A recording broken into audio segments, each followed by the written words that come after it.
everybody. It's 7 o'clock. Coming up on the programme for you, the worst storm to hit the Indian Ocean in almost a century. Plus, MPs call on the courts to lift an order preventing the Chinese spy linked to Prince Andrew from being named. Sky News hears calls for trials to go ahead without juries to help clear the backlog. That's our debate at past. And how much could your Christmas dinner cost this year? Stay with us to find out. It is Monday, the 16th of December. Close to 1,000 people feared dead in a cyclone on the French island of Mayotte. Also ahead, one of the biggest miscarriages of justice in British history. After months of evidence, we'll hear the final statements in the Post Office inquiry. Reports that the takeover of the Royal Mail by a Czech billionaire will be approved this morning. Could the row over a Chinese spy spoil Christmas for Prince Andrew? And Brussels sprouts, why our favourite festive veg is 25% bigger this year.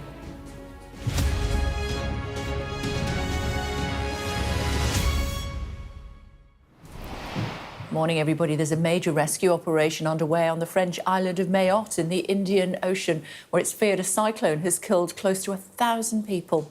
The destruction caused by the storm has been compared to the aftermath of nuclear war. Cyclone Chido also hit the nearby islands of Madagascar and Comoros, as well as Mozambique in eastern Africa. Mayotte is home to more than 300,000 people, but the shacks and huts many of them live in didn't stand a chance against the storm's fury. Our Africa correspondent, Yusra El-Bagir reports. Cyclone Chido's fury. The strongest storm to hit the French islands of Mayotte in nearly a century.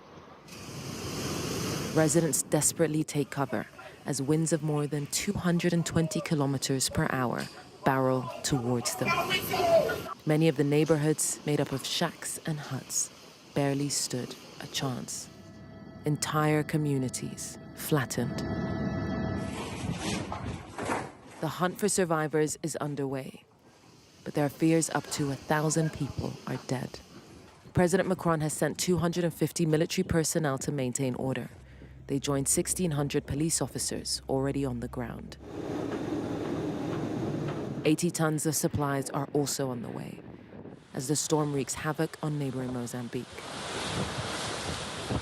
UNICEF is concerned about the immediate impacts of this cyclone, the loss of life, the damage to schools, to people's homes, to healthcare facilities.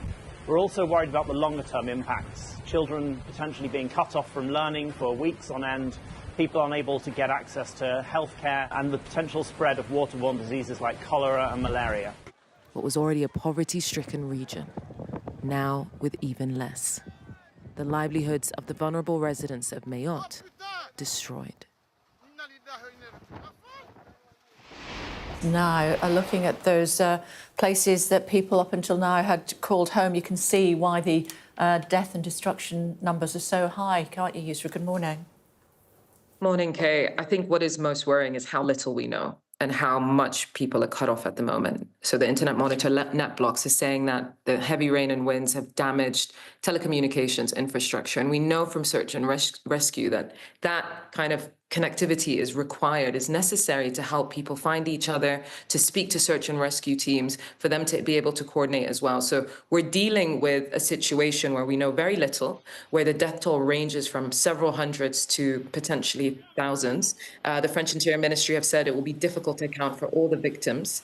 So there is a real concern for Mayotte. These islands are home to very vulnerable, impoverished communities. 75% of the population live under the poverty line. And as you can see from the pictures, I mean, these houses are shacks, huts, buildings that are very weak already, now crumbling from the extreme winds and the force of this cyclone. So again, this is concerning, and it also speaks to what could be a very dangerous cyclone season this end of this year and at the start of the next.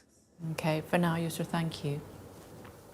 More on the situation with Ilaria Malonza, who is from Save the Children's Mozambique country. Hi, Ilaria, thank you for taking the time to join us. What more do you know about the conditions there now?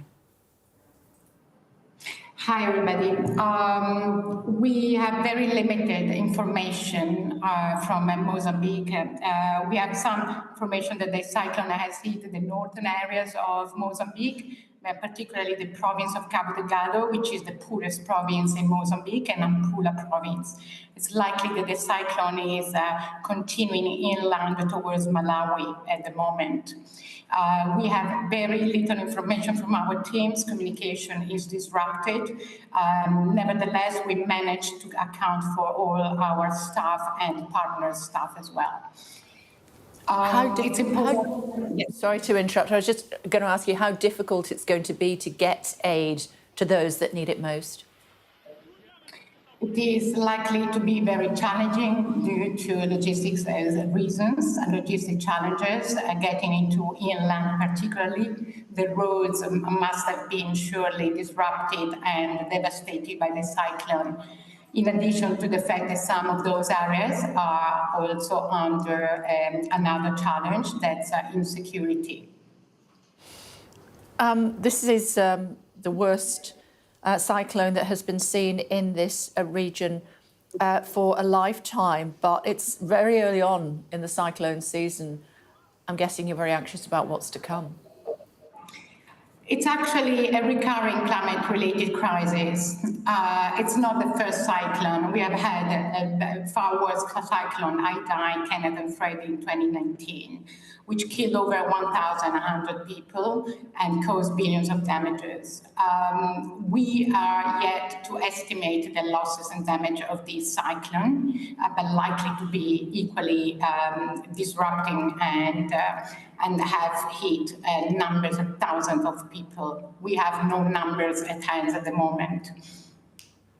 OK, we must leave it there for now. Thank you very much indeed, Ilaria. Good luck with your efforts. Thank you. Could the Royal Mail have a new owner? Morning. Morning. Potentially. We are waiting for confirmation, but it is being reported that there is potentially a takeover underway, a takeover worth £3.6 billion. Allegedly, there is a deal that's currently going on with the parent company of Royal Mail being acquired by Czech billionaire Daniel Kretinsky. It's his group, the EP group, that is currently going through with this deal. Royal Mail is currently owned by the International Distribution Service, which is a British company. If this takeover does go ahead, it will be the first time in Royal Mail history that it's owned by a foreign company. Now, it's being reported that the government, if this does go ahead, would still have what it's called a golden share in Royal Mail. It means that they will still be responsible for major decisions, such as where its headquarters, where it pays its taxes, and so on. They've also allegedly agreed to keep the brand name as Royal Mail and to not have any compulsory redundancies until at least 2025. As I say, we are waiting. It's only next year, rather. Yes. It's a couple of weeks away. Yes, but it does come, of course, as Royal Mail has been facing lots of difficulties. It was separated from the post office around a decade ago, but was fined just last week by Ofcom for failing to meet many of its targets. Many people complaining that their packages haven't been delivered in time, important medical letters also not being delivered in time. There's been lots of conversations about how to make Royal Mail run more efficiently, and if this takeover does go ahead, we may see some real changes in how Royal Mail operate. When will we know? We were told that we were going to know by now, right. by around this time. So that's why we were hoping that we would have a little bit more information to be able to share. But we're hoping that within the next couple of hours, we'll have confirmation of whether or not this takeover is going ahead. We'll see. For now, thanks very much indeed. Thank you. Gareth's here with the rest of today's top stories. Yes. Just to say, I should say Jim McMahon's coming on at 7:15. There we are. Yeah, he's got his billing. Now I'll give you some of the days on the other news. Let's start with the Church of England, actually, because the Archbishop of York, Stephen Cottrell, is facing calls to resign over allegations he allowed a priest who had admitted historical sex abuse allegations to remain in post. It comes just days before Bishop Cottrell is due to take temporary charge of the Church of England. Detectives are looking for the driver of a stolen Porsche after a 2-year-old boy died following a hit and run in the West Midlands. 4 adults were also injured when the vehicle crashed into another car in Smethwick near Birmingham on Saturday night. DJ Fat Tony says he's been left with facial injuries after he was attacked during a gig in Kent. In a social media post, Anthony Marnock says he's on the mend after the assault on the early hours of Saturday morning. Kent police say they are investigating. 1 in 4 births in NHS hospitals in England last year were caesareans. It's higher than the previous year and up 13% from a decade ago. Experts say the increase in C-sections is due to higher obesity rates and women having children at an older age. Flights at Edinburgh Airport are returning to normal this morning after an IT issue grounded planes. At least 30 flights were cancelled and more than 100 others diverted or delayed yesterday due to a technical problem within air traffic control. A week after the fall of the Assad regime in Syria, the new government is facing calls from the country's many minority communities for inclusion in the creation of a new Syria. Our chief correspondent Stuart Ramsey reports. We're seeing more and more HTS checkpoints controlling entry and exit to some of Syria's towns and cities, but not all. Beyond the soldiers and their weapons lies the city of Jabla on Syria's Mediterranean coast. This is a city dominated by Alawites, a minority group from which the Assad family descended. For over 50 years, the Assad's senior military officers and advisors were Alawites. The Alawites are not popular in today's Syria, and they know it. In a suburb community, we were asked to speak to their local leaders. We were surrounded, everyone wanting to talk. Put bluntly, they're plain scared. Do you feel that your community is in danger? حاسس انه مجتمعك بخطر؟ نعم. Yes. نعم. Yes. نعم. Yes. نعم بخطر. Yes, in danger. What could this new government do to calm your fears? ضبط الامن في سوريا، حصر الجيش الوطني الحر، وازاله المظاهر المسلحه من المدن واستبدالها ببوليس مدني. To control the security in Syria and remove all the masked people and change it into internal civilian police.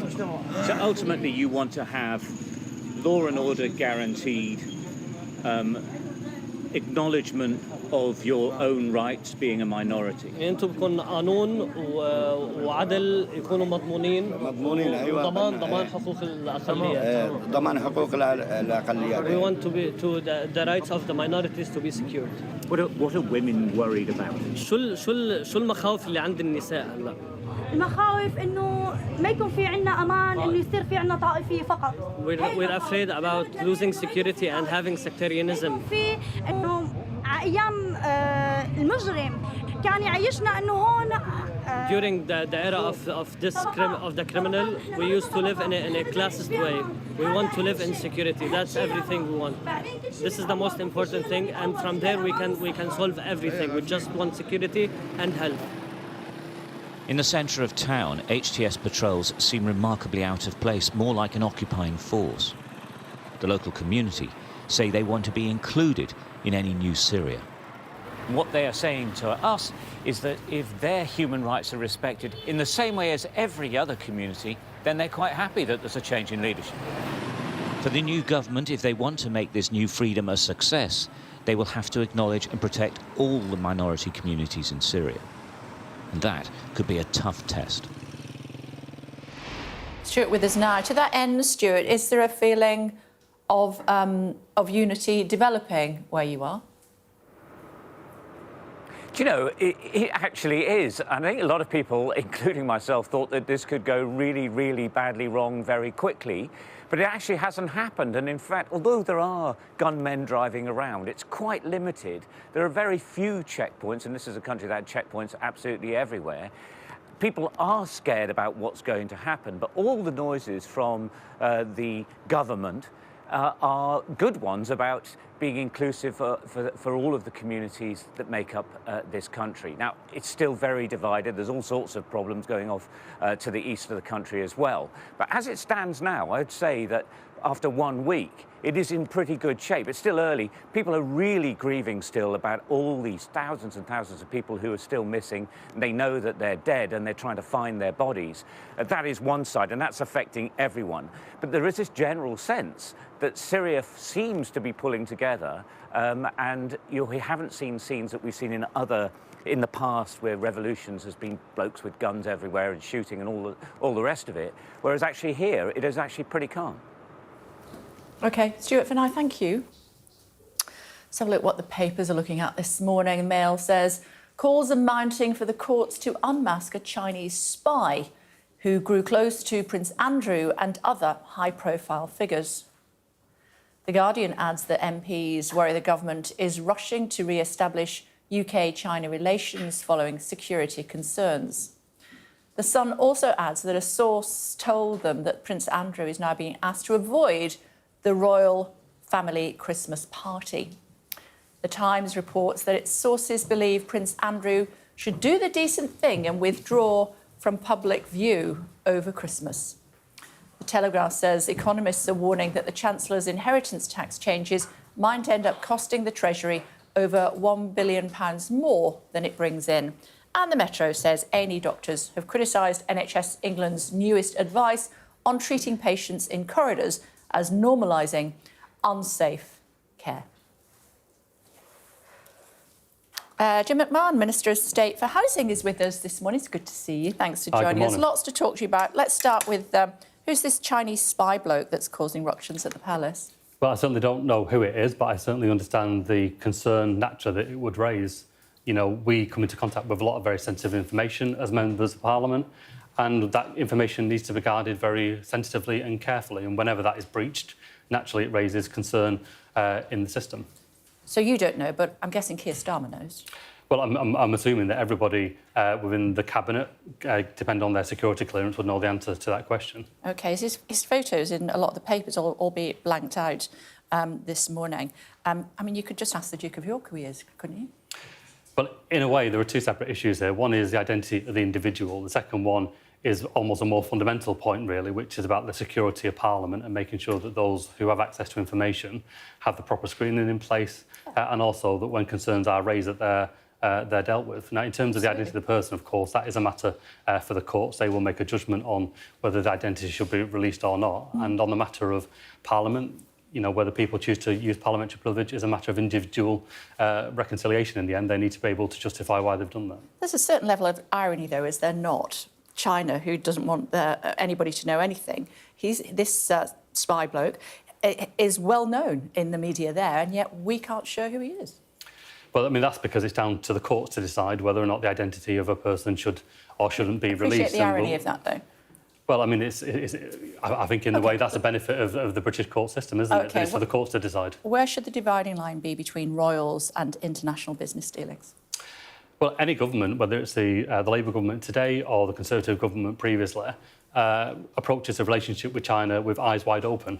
Talking about royals specifically. Royals. In what sense? Sorry, in what role should royals have in international business dealings? Well, the royals are very important international ambassadors. The brand of the royal family is known everywhere. It has impact across the world, and we benefit both in terms of the status of the country around the world and also from an economic point of view. Not if they're inviting spies to the palace, we don't. Well, I'm sure that wasn't done knowingly, and I don't think there's a suggestion that it was, so we need to be very careful about that. But in terms of the principle, the royal family are a huge asset to Britain. They're a huge asset to the government, and, of course, we will want to use them and deploy them for the benefits of the country. Yeah, I'm used to tiptoeing through the raindrops. I know how far I can go. Talk to me about devolution and how that's going to help with planning. Well, this is a huge ambition for the government. It was in our manifesto. We have seen the benefits that mayors across the country have made to their local economies in rallying public services at a local level, in drawing in investment.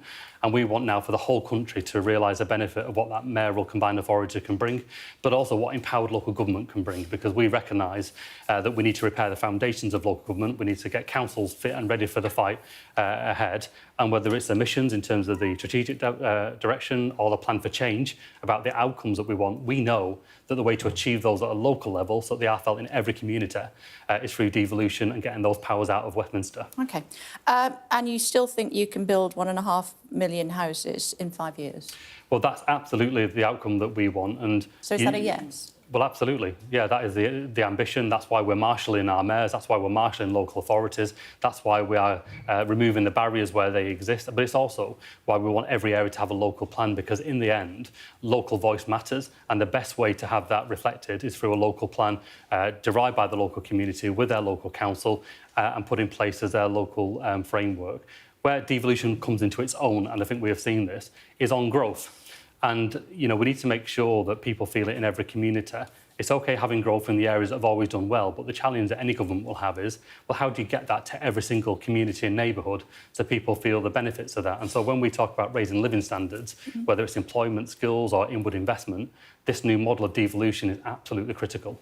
But we don't have enough brickies to build 1.5 million properties. We don't have enough plumbers, we don't have enough carpenters, we don't have enough plasterers, we don't have enough ground workers, we don't have enough tilers, we don't have electricians, we don't have enough roofers, we don't have enough engineers. Where are they all going to come from? And you have articulated perfectly why this is more than just building 1.5 million new homes. This is about the skills agenda, but it also, frankly, it's about those decent, well-paid working class jobs, those trade skills being available to working class people. And for too long, there hasn't been an alignment between the employment market and the skills market, which is why employment and skills is a significant part of the devolution offer that will be published later on today. OK. Where are you going to get all these people from?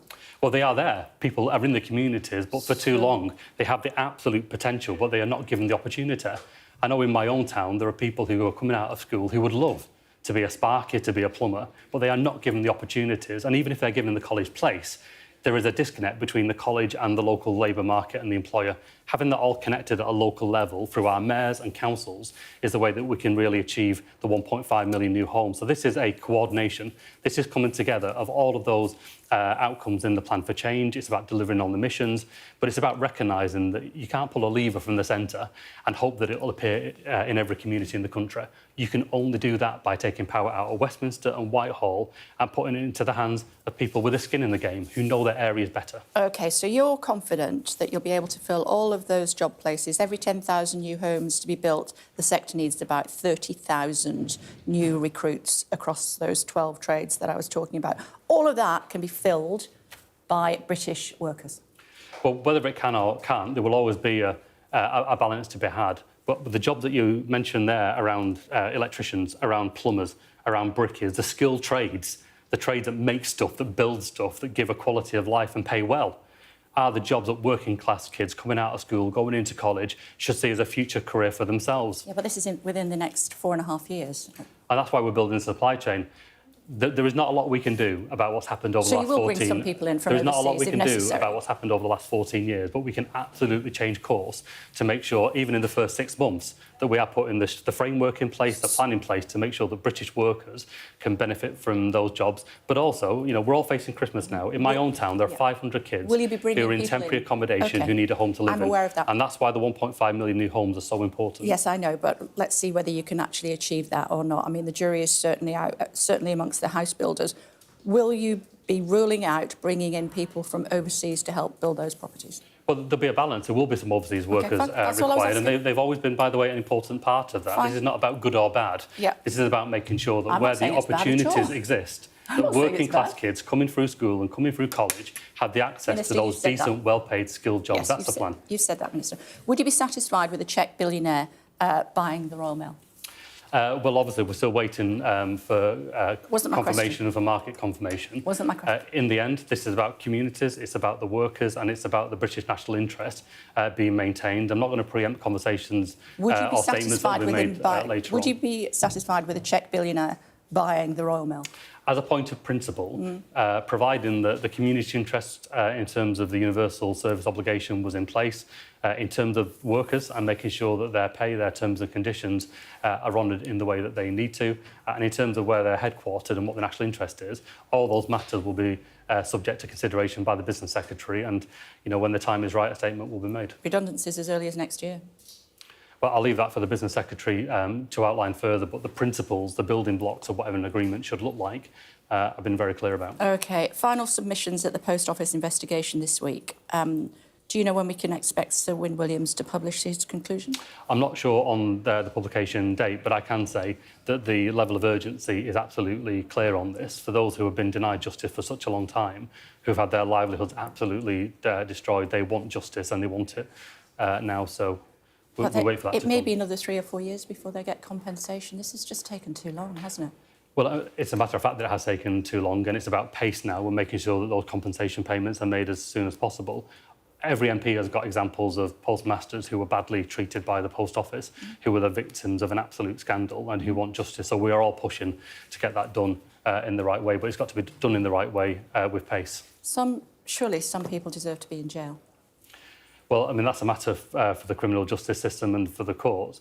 But the underlying point about the scale of the travesty of injustice is absolutely keenly felt. And individuals, and it was quite clear through the inquiry and the evidence that was given, have a great deal of responsibility individually and collectively for what's taken place. How are you on Christmas dinners? We're OK as a family. Yeah, we marshal together, we make it work. Yeah, you enjoy Christmas, do you? I do love it, absolutely, yeah. Do you? How do you feel about sprouts? Apparently they're 25% bigger this year. Well, there's a clear sprout divide in my household. Oh, is there? Yeah, so Charlene and Jack, Harry, they absolutely love them. I'm absolutely game over. I will not touch them. You can put sugar on them, you can put them with bacon, you can do what you want. I'm going nowhere near them. I'll stick to my potatoes. Me too, Minister. It's good to see you. Thanks so much indeed for joining us, as always. Really appreciate it. Thank you. So, the Duke of York, will he be invited to Christmas dinner with the rest of the family? If you believe what you're reading in the papers this morning, he is not going to be invited to church on Christmas Day. Suggestions are that the family want him to take a lower profile as a result of suggestions that he has been involved with a Chinese spy. We don't know his name, though, do we, Rob? We don't. Did the Minister just say he put sugar on sprouts, by the way? No, he didn't. He said you could put it on and he still wouldn't eat it. Okay. Just thought I'd clear that one up first. I think we might get progress or some sort of attention in the Commons today on this.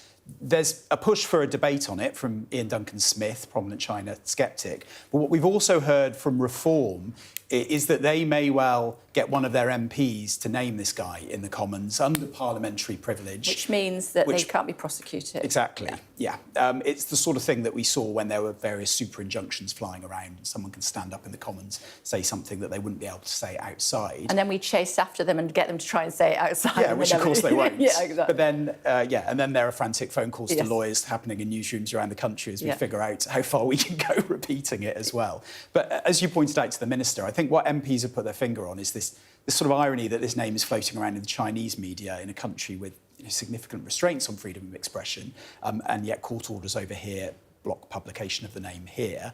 The other point is that people say, isn't it best that this name is out there so that people that have met this alleged Chinese spy know that they have and are sort of aware of anything that may be compromised through it as well. So I think there'll probably be attention on that, and maybe a debate as well around whether the government is taking the threat from China seriously enough. Keir Starmer met Xi Jinping in Brazil at the G20, said he wanted a strong UK-China relationship. I think many will look at that and say, look, isn't this evidence that, yes, we want to be close maybe economically and get those benefits, but we need to really have our eyes open about the security threats too. And what's the Duke of York doing getting involved with all this stuff? It's this difficult spot that the royals find themselves in, right? Because I guess they have so much soft power around the globe as a sort of brand, but then how does that fit in with the sort of responsibilities, I guess, that elected politicians and ministers have? There's been a lot of work, as our colleague Rhiannon Mills was reporting last week, about trying to find out what the Department of Business and Trade knew about any of these links at the time that Prince Andrew was a trade envoy.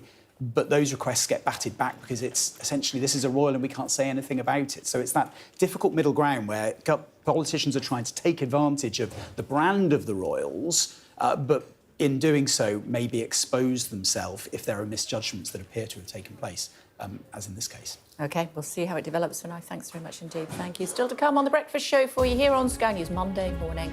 We'll debate a radical proposal to scrap some jury trials in an effort to clear the Crown Court backlog.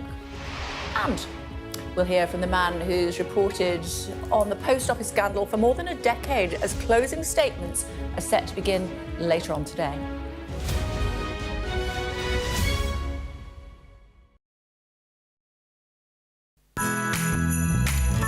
Who's been generous this year? Thank you. Thank you very much. It's very light. To Wilf, come on, Chelsea. I'm upset about this already. To Anna for our next Downing Street washout. To save your voice. To Gareth, take that, mate. To Mark, as your gnome for loving Chelsea. What is it? Love opening presents. What is in the Secret Santa? What could it be? I hope it's not insects. Is it to wear? The big bug catcher. So I knew something was going on, but I had no idea how huge it was. It's... Frosty the Snowman. Well, I'm delighted it's not Chelsea related. But it's a Chelsea Football Club gnome, the very best sort of gnome. I've got a loud mouth, I don't know why. You ready for the election? Oh, look. Pumping face. Love it. Oh. In your Gen Z way, say it was blue, mid, dank or shallow. Half the time, have no idea what people are talking about. Okay. There, you trap the bug inside. Like that?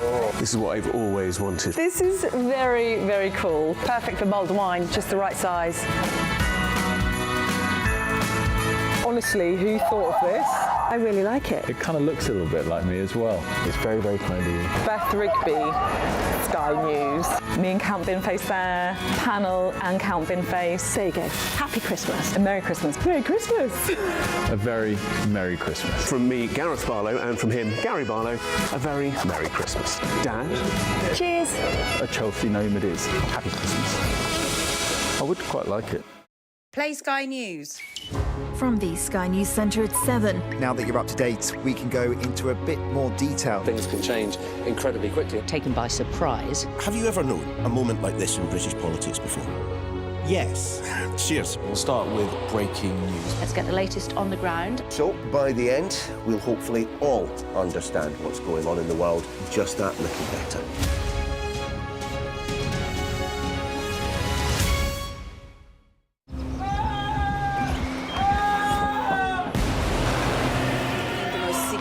Day of this conflict. They keep telling us that they want aid. And this is what's left of it. Tanks, heavy vehicle. Why only in America? People want their country to work. They want a job in a normal life. Why are these homes empty? I want you to be honest with people. That has happened within minutes. Sky News, the full story first. Free wherever you get your news. Hello again, everybody. Welcome back to The Breakfast Show here on Sky News. Should there ever be a case where previously we would have had a jury trial, the courts could sit without jurors? We'll be debating that in just a few moments' time. After today's top stories. Yes, let's bring the headlines this morning.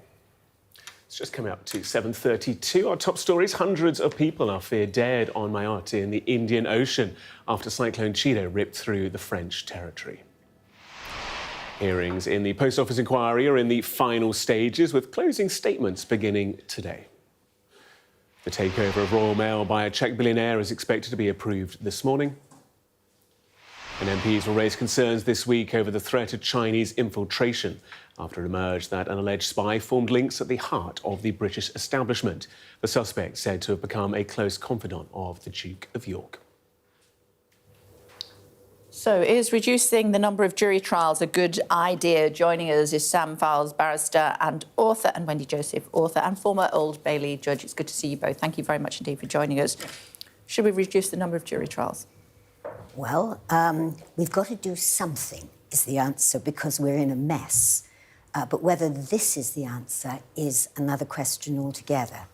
It engages matters of principle, and I guess Sam can talk about that quite a lot. And it also engages matters of practicality. I'm not sure whether in principle it is quite such a big thing as we think it is, because we've taken away the right to jury trial for many cases. There are many, many cases that are tried without a jury because you can't have a jury. On the other hand, this is a huge step. And in terms... Sorry to interrupt you there. What sort of cases have not had a jury? Well, let me give you an example of something where we used to have trial by jury and don't anymore.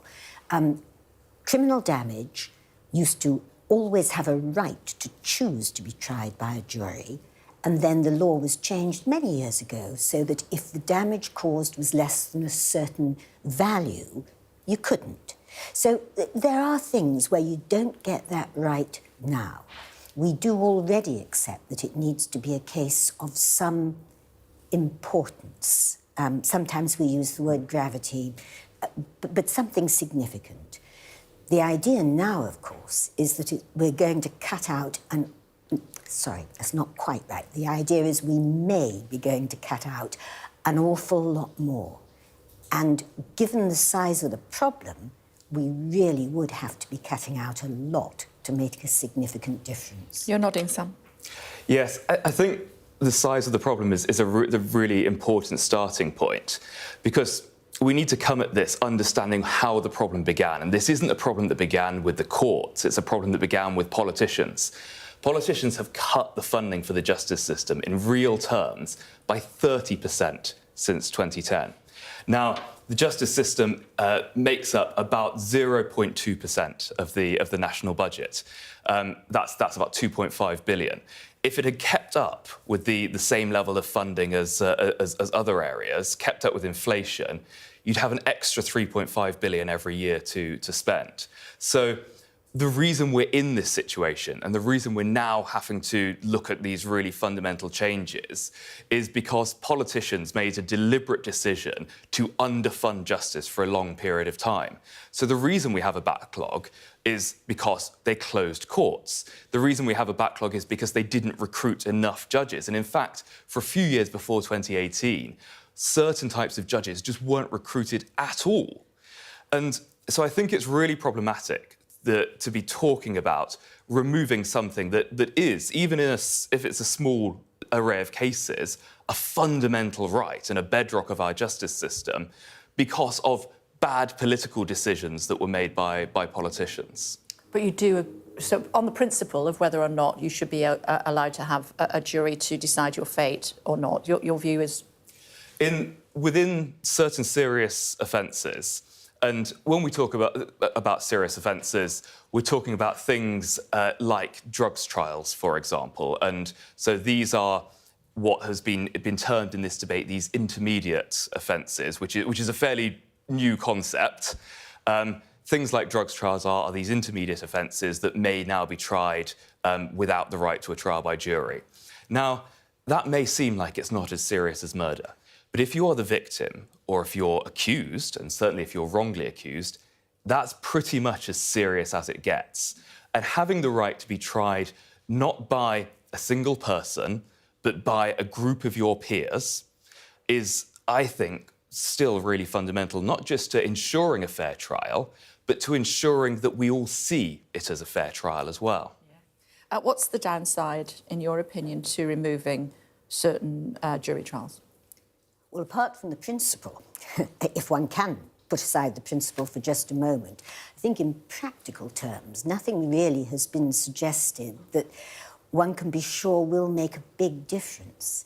The proposition is that one may be able to, instead of having a judge and jury, have a judge and 2 lay magistrates. You know, we do that already. Yeah. We do it on appeals from the Magistrates' Court to the Crown Court. Anyone who works in a Crown Court will tell you the difficulties of actually getting those appeals on. Why?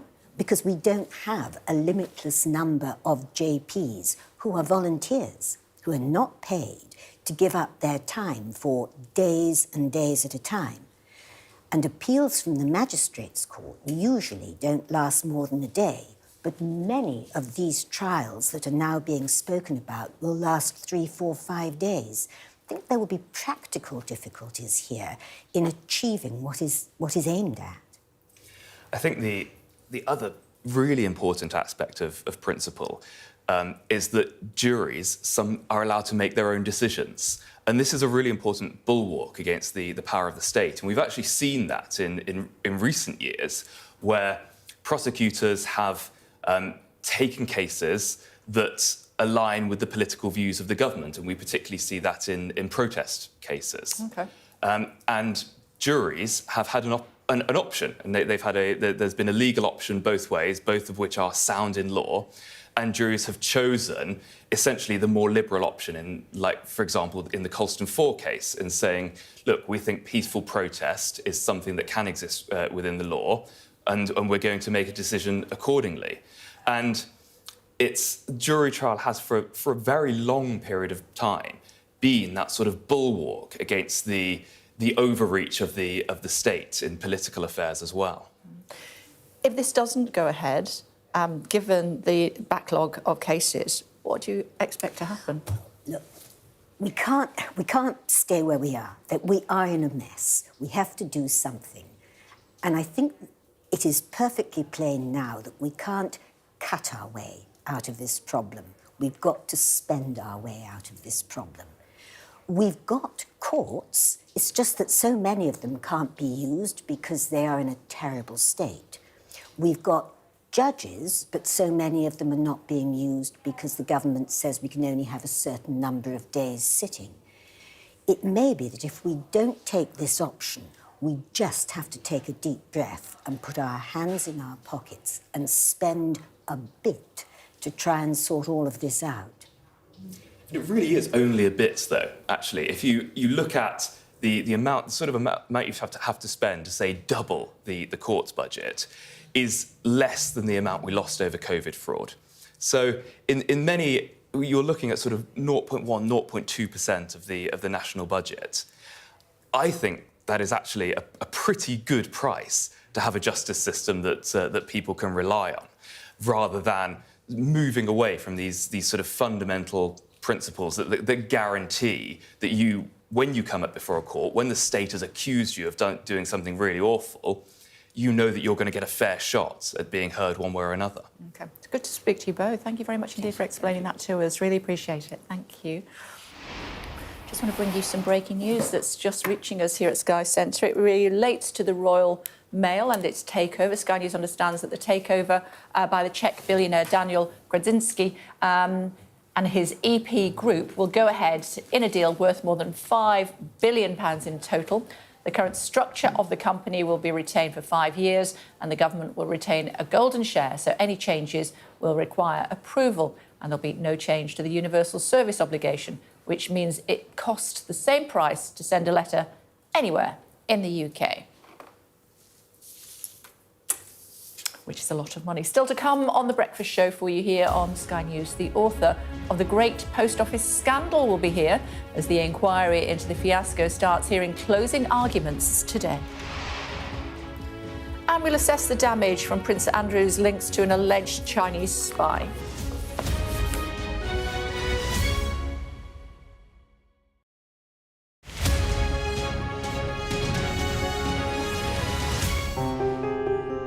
I'm James Matthews and I'm Sky's US correspondent, based here in Washington, D.C. Do you fear a fourth indictment? Does your government owe an apology to the British home children? Great to see you. Does your government owe them an apology? The fact that they were intercepted, does that indicate a military weakness on the part of Iran? No. Free, wherever you get your news. There's no doubting the strength of this hurricane as it roars through. You can feel a devastating power. It had been a difficult night in a deadly storm. Bang, bang. You can hear it hitting the windows. Our houses are okay. It's depressing. As bad as all of this is, it could have been much worse. Today, this land they call sacred is at the heart of America's electric car revolution. To me, it's a sacred ground. The white gold rush is a race that Biden doesn't want to lose. I've covered some of the biggest stories in the world. Donald Trump, 45th President of the United States, it would appear is about to learn his fate. Escort coming out! San Quentin houses America's largest death row. They rarely allow cameras onto the condemned block. James Matthews, Sky News. I want to be treated equally like everyone else. It's one step closer to getting out, to getting off death row. Sky News. Get the full story first. Mr. Trump, James Matthews from Sky News. Hey James. Are you diminished by claims that you're a racist? Question? Mr. Musk, has your ignorance and ego cost Ukrainian lives? Vladimir Putin calls you outstanding. What do you call him, sir? He's from Sky News. He's from Sky News. He's entitled to ask me questions. Our app gives you the very best of Sky News wherever you are. Breaking news, videos and analysis. Evidence of the crisis. Podcasts watching us live. I'm live in Jerusalem. Wherever you get your podcast. All in one place and all at just the touch of a screen. The Sky News app. Get the full story first.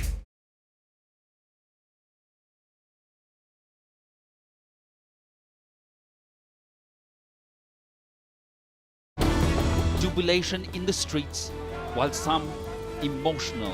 This is a political victory for Prime Minister Modi and his Hindu Nationalist Party. I'm Neville Lazarus and I'm Sky's reporter based in Delhi. Companies like these are helping India in its trajectory to be a serious player in space exploration. Sky News, get the full story first.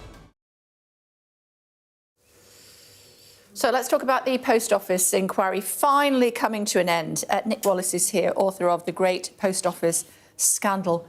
It's taken a very long time. 3 years I've been following this, weeks of my life. But, you know, it's been worth it. We've had a lot of documents that have been released that have been fascinating. I know the sub-postmasters, or at least the ones I've spoken to, have supported the way the inquiry's gone about doing what it's done.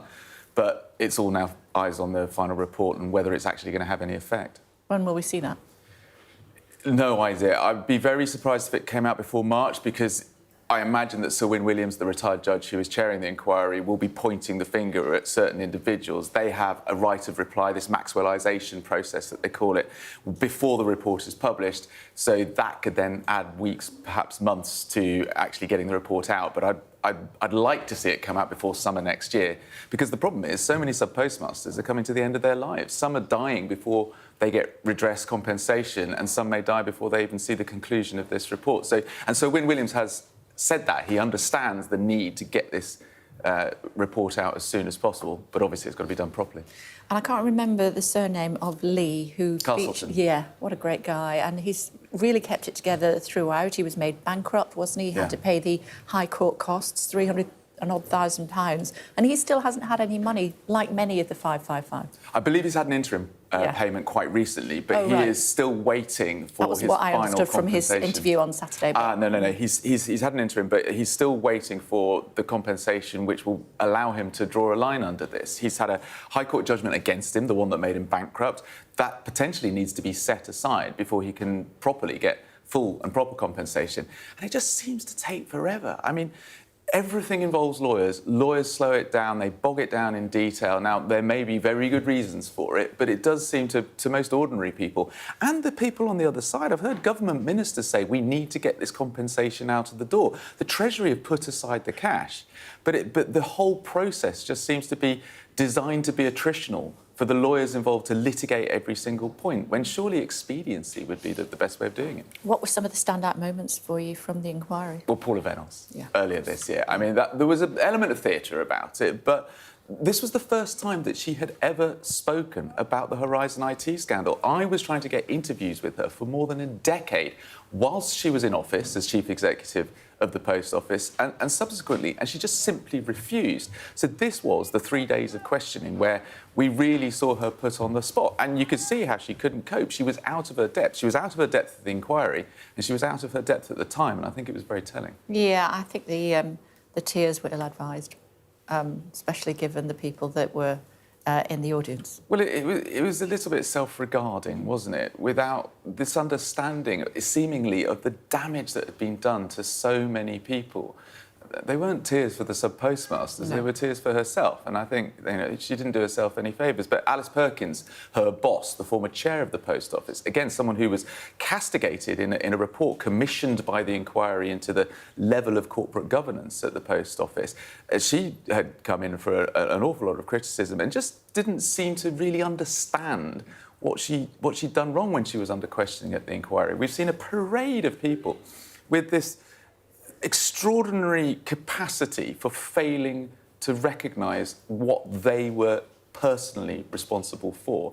And I do hope that when the inquiry reports, it will be an opportunity for Sir Win Williams to say, this person really should have known an awful lot better. They put their signatures on documents that were placed before the court. And I would hope that Operation Olympus, the Metropolitan Police investigation, which now has 100 police officers working on it, will use that report to make charging decisions going forward. I was going to ask you about the criminal proceedings side of things. That's still a long way off. Yes, we were told by the police last week that they've got 100 officers working on this nationwide. It was originally a Metropolitan Police investigation, which was started when the judge in the Bates versus Post Office High Court trial back in 2019 passed a file to the Director of Public Prosecutions. The Metropolitan Police set up Operation Olympus in January 2020. It's only interviewed 4 people under caution to date, no arrests. And now they're saying the earliest any prosecution file will be passed to the CPS for a charging decision could be 2027 or 2028. Yeah, I heard you say that at the weekend. Nick Wallace, author of the great Post Office scandal, we're edging towards a conclusion. Let's see what happens next. Thanks very much indeed. Thanks a lot, Nick. Let's bring in Jack Royston, should we, to talk about a story on the front of many of the papers today. Hey, Jack, it's good to see you. Whether or not the Duke of York will be welcome at Christmas. Well, it sounds like he's not going to be particularly welcome, and it's easy to see why. He has been in cahoots or socialising anyway with a confidant who's turned out to be a Chinese spy, or so the British believe. Now, with Andrew, this whole saga about him and Jeffrey Epstein goes back to a question of his judgment. You know, it was a huge error of judgment. Irrespective of whether the actual allegations of abuse against him are true, he obviously denies them. But even if that denial were correct, there would still be questions about his error of judgment staying with Epstein in New York at Epstein's house, which is notorious for the lewd decor. Now we know that he's been brushing shoulders with somebody who's supposed to be a Chinese spy. Now, it may well be that, you know, there have been some noises suggesting, well, it's not his fault, it's the Chinese government that's to blame. Irrespective, this is a man who has refused to move out of his mansion in Windsor, Royal Lodge, which costs millions to pay for each year because of the security and the upkeep. And he has suddenly found himself with a backer from somewhere. He's a man who's going to need people to give him money for decades, potentially, to come. And if he's brushing shoulders with alleged Chinese spies, then that should cause real serious concerns for both the monarchy and the security services in Britain. So in that context, we understand that, you know, a gentle word has been had in Andrew's ear that maybe he would like to not come to the royal family's Christmas at Sandringham this year. Of course, he might try to come anyway. I think the key thing for them is going to be to try to stop him attending the pre-Christmas lunch, which is it's this week. So we will. That happens before Christmas. It's usually at Buckingham Palace. There are photographers outside. They generally all they get is car shots. They kind of fire off some pictures as the cars drive in. But we will likely know whether he has attended there or not. And then the other big moment is the walk to church at Sandringham. So it may be that they can countenance him being at private aspects of the royal family Christmas, slightly more than the public ones. But I think there will be some very significant eyebrows raised if there are photos of him kind of, you know, smiling and trying to greet the crowds as the royals walk into church at Sandringham on Christmas Day. Yeah, and this quote that I was reading from Charles in the paper today, allegedly saying blood is blood. What is the relationship like between the two of them?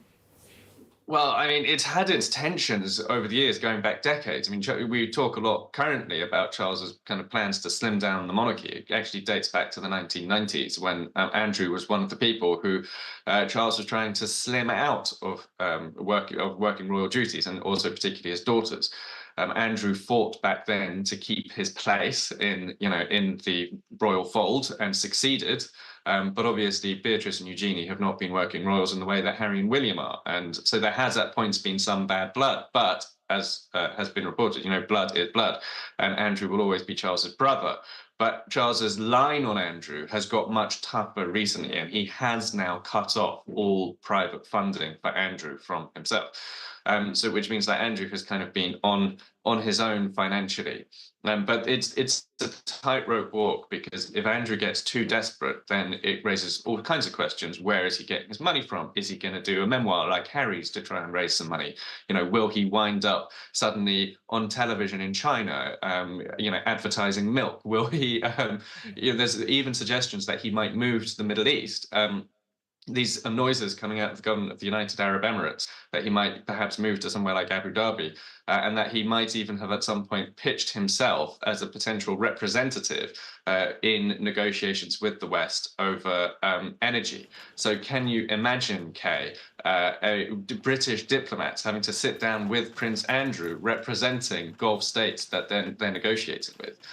That alone should send shudders through Buckingham Palace. Yeah, the very thought. It's always great to talk to you, Jack. Thank you. Let's talk about Brussels sprouts. We call them that because they're 25% bigger this year, apparently. How do you feel about Brussels sprouts?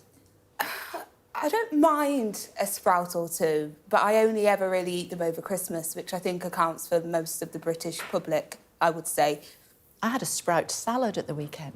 Oh, cold sprouts? It was a salad. It was from a posh deli, and it had coleslaw in it and all sorts of stuff. It was actually it was like shredded sprouts with coleslaw. OK, so kind of like a cabbagey kind of kale-y kind of so vibe. no, you're not turning your nose. Well, yeah, now you've described it. You've got on board. What about you? Yeah, I love a Brussels sprout. You're supposed to put the little crosses on the bottom. Is that how you do it? Yeah, then it cooks more evenly then. Okay. These don't look particularly big, though, I was going to say, this is a story about big. big Brussels sprouts. These are tiny. It's a You should shame have we seen don't the have size of them something last year. to compare it to, really, isn't it? How do you cook yours? I just tend to boil them, but I have been reading all sorts about just putting them with bacon and lardons and things like that sound nice. Lardons. You mean cut up bacon? Right, tell your posh lad, go. All right, bacon. I saw one about a Nigel Slater recipe, miso Brussels sprouts, and kind of doing them with rice and bits and pieces. That sounded quite good. So I leftovers. steam mine, then I cut them smaller, then I put them in a pan with creme fraiche and lardons and the odd bit of chestnuts as well. Chestnuts sound good. OK, that sounds Yeah, do you want to give it a go? Yeah. It's I've actually- seen them on your allotment. I have not got many winter vegetables on my allotment. I tried for parsnips, but thought I was doing well. Turned out they were weeds. We'll see you in just a second. Do stay tuned that way.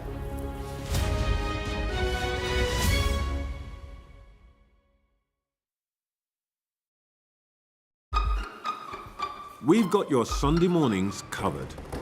From the front page and the sounds of the streets to the voices of the people who make the major calls and big picture politics beyond Westminster.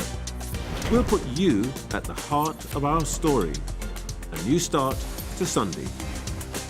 I'm ready. Are you? Join me, Trevor Phillips, Sunday mornings on Sky News.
everybody. It's 8 o'clock. Coming up on the programme for you, the worst storm to hit the Indian Ocean in almost a century. Plus, MPs call on the courts to lift an order preventing the naming of a Chinese spy linked to Prince Andrew. We'll speak to senior Conservative Tom Tugendhat in the next few minutes. Plus, the takeover of Royal Mail will be confirmed this morning. Stay with us for the latest. And how much will your Christmas dinner cost this year? Stay with us to find out the answer. Absolutely. It's Monday, the 16th of December. Close to 1,000 people feared dead in a cyclone on the French island of Mayotte. Also ahead, a Czech billionaire is set to become the new owner of the Royal Mail. We'll look at his credentials. One of the biggest miscarriages of justice in British history. After months of evidence, we'll hear the final statements in the Post Office inquiry. Could the row over a Chinese spy spoil Christmas for Prince Andrew? And Brussels sprouts, why our favourite festive veg is 25% bigger this year.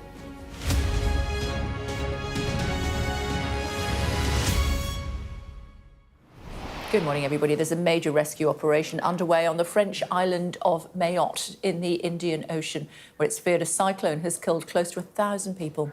The destruction caused by the storm has been compared to the aftermath of nuclear war. Cyclone Chido also hit the nearby islands of Madagascar and Comoros, as well as Mozambique in eastern Africa. Mayotte is home to more than 300,000 people, but the shacks and huts many of them live in didn't stand a chance against the storm's fury. Our Africa correspondent Yusra El-Bagir reports. Cyclone Chido's fury. The strongest storm to hit the French islands of Mayotte in nearly a century. Residents desperately take cover as winds of more than 220 kilometers per hour barrel towards them. Many of the neighborhoods, made up of shacks and huts, barely stood a chance. Entire communities flattened. The hunt for survivors is underway, but there are fears up to 1,000 people are dead. President Macron has sent 250 military personnel to maintain order. They joined 1,600 police officers already on the ground. 80 tons of supplies are also on the way, as the storm wreaks havoc on neighboring Mozambique. We have some information that the cyclone has hit the northern areas of Mozambique, particularly the province of Cabo Delgado, which is the poorest province in Mozambique. We're worried about the longer-term impacts. Children potentially being cut off from learning for weeks on end, people unable to get access to healthcare, and the potential spread of waterborne diseases. What was already a poverty-stricken region, now with even less. The livelihoods of the vulnerable residents of Mayotte destroyed.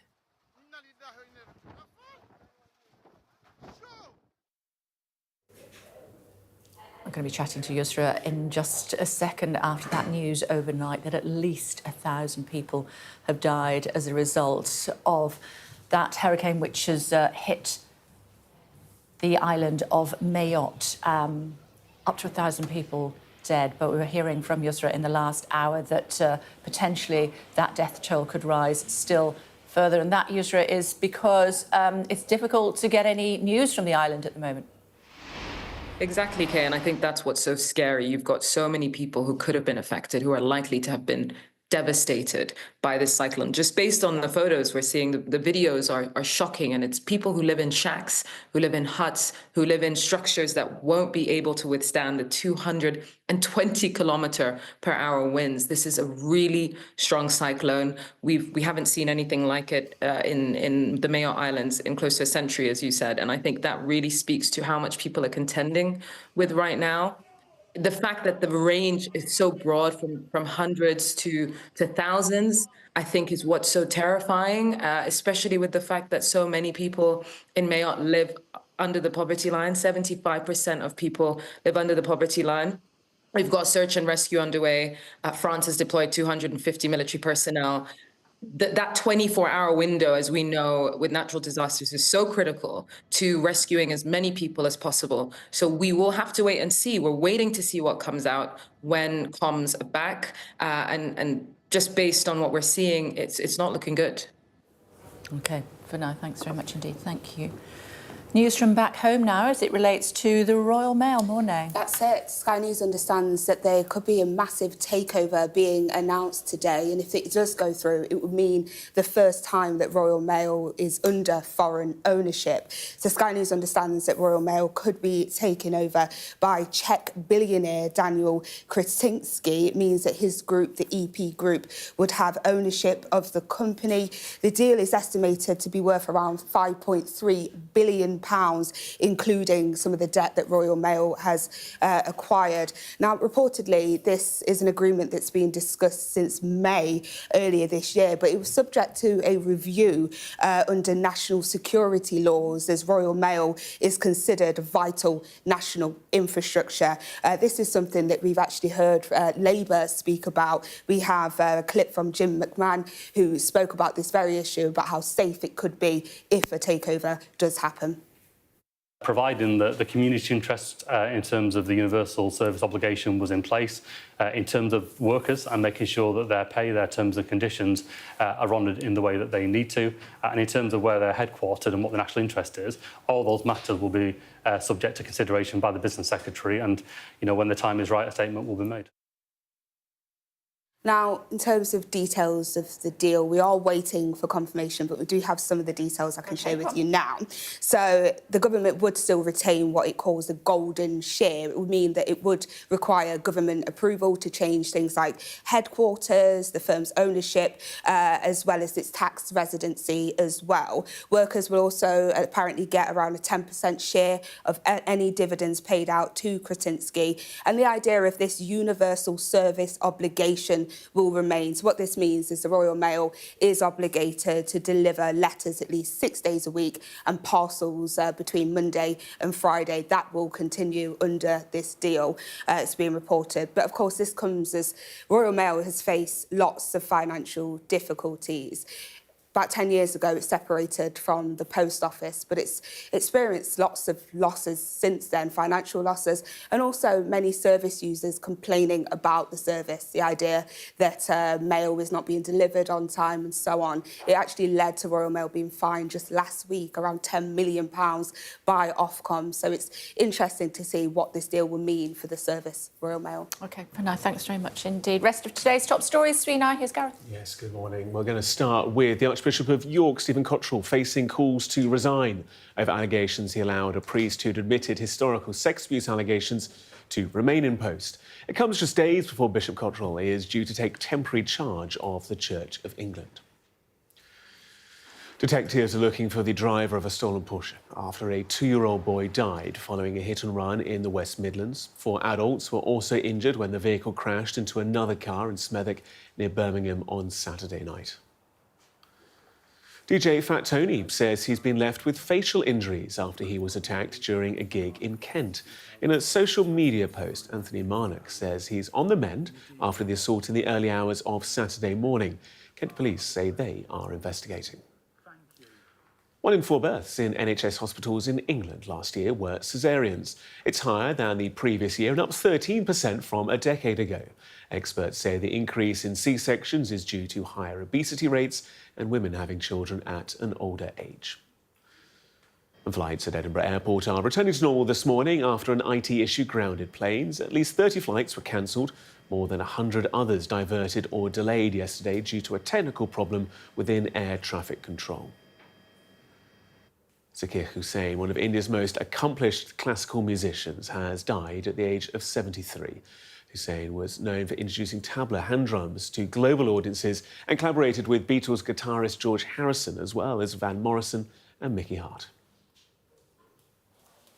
The Chief Inspector of the Crime Prosecution Service Inspectorate has said that radical action is needed to overhaul the criminal justice system. Speaking exclusively to Sky News, Anthony Rogers has warned victims are being let down by severe delays, as Ashna Hurinag reports. A substantial sentence of imprisonment is inevitable in cases such as this. Getting justice took Vicky Crawford almost 6 years. She reported historical sexual abuse in 2018, but the trial only went ahead in March this year after being delayed 6 times. With every hearing, like every court date, I was nervous and anxious. I had a headache, felt sick, couldn't sleep. The run up to it was awful. I had nightmares, panic attacks in the middle of the night. I'd wake up having panic attacks. Just couldn't eat. Just felt awful. The waiting for your day in court can be as distressing as the crime itself. It is why Vicky wants to share her story. The reason I'm waiving my anonymity is because there are thousands of people just like me, look like me, talk like me, think like me, have the same experiences that I'm having in the court system, but nobody puts a face to those people. So this is me. A system that the Chief Inspector of the Crown Prosecution Service watchdog says is under unprecedented strain, and only bold action will break the backlog. The Crown Prosecution Service are under the greatest pressure I've ever seen in 25 years of the existence of the Inspectorate. And actually the thing that worries me more is I can't see an end to it. I can only see an increasing backlog. So something has to happen, but that something has to probably be radical. What does radical look like? You mentioned radical solutions. Radical could be anything from removing the right of election to jury trial. It could be looking at an intermediate court between the Magistrates' Court and the Crown Court. You know, radical could literally mean changing the way that we look at the criminal justice system. And reform like this isn't off the table, as the government considers a justice overhaul being led by former High Court Judge Sir Brian Leveson. In a once-in-a-generation review of the court system in England and Wales, offences could be reclassified and moved to the magistrates' courts. When offences are too serious for the magistrates but not serious enough for Crown courts like this one, we could see the introduction of new intermediate courts made up of a judge and magistrates. It may mean an end to jury trials for some offences, a solution the Chief Inspector would support.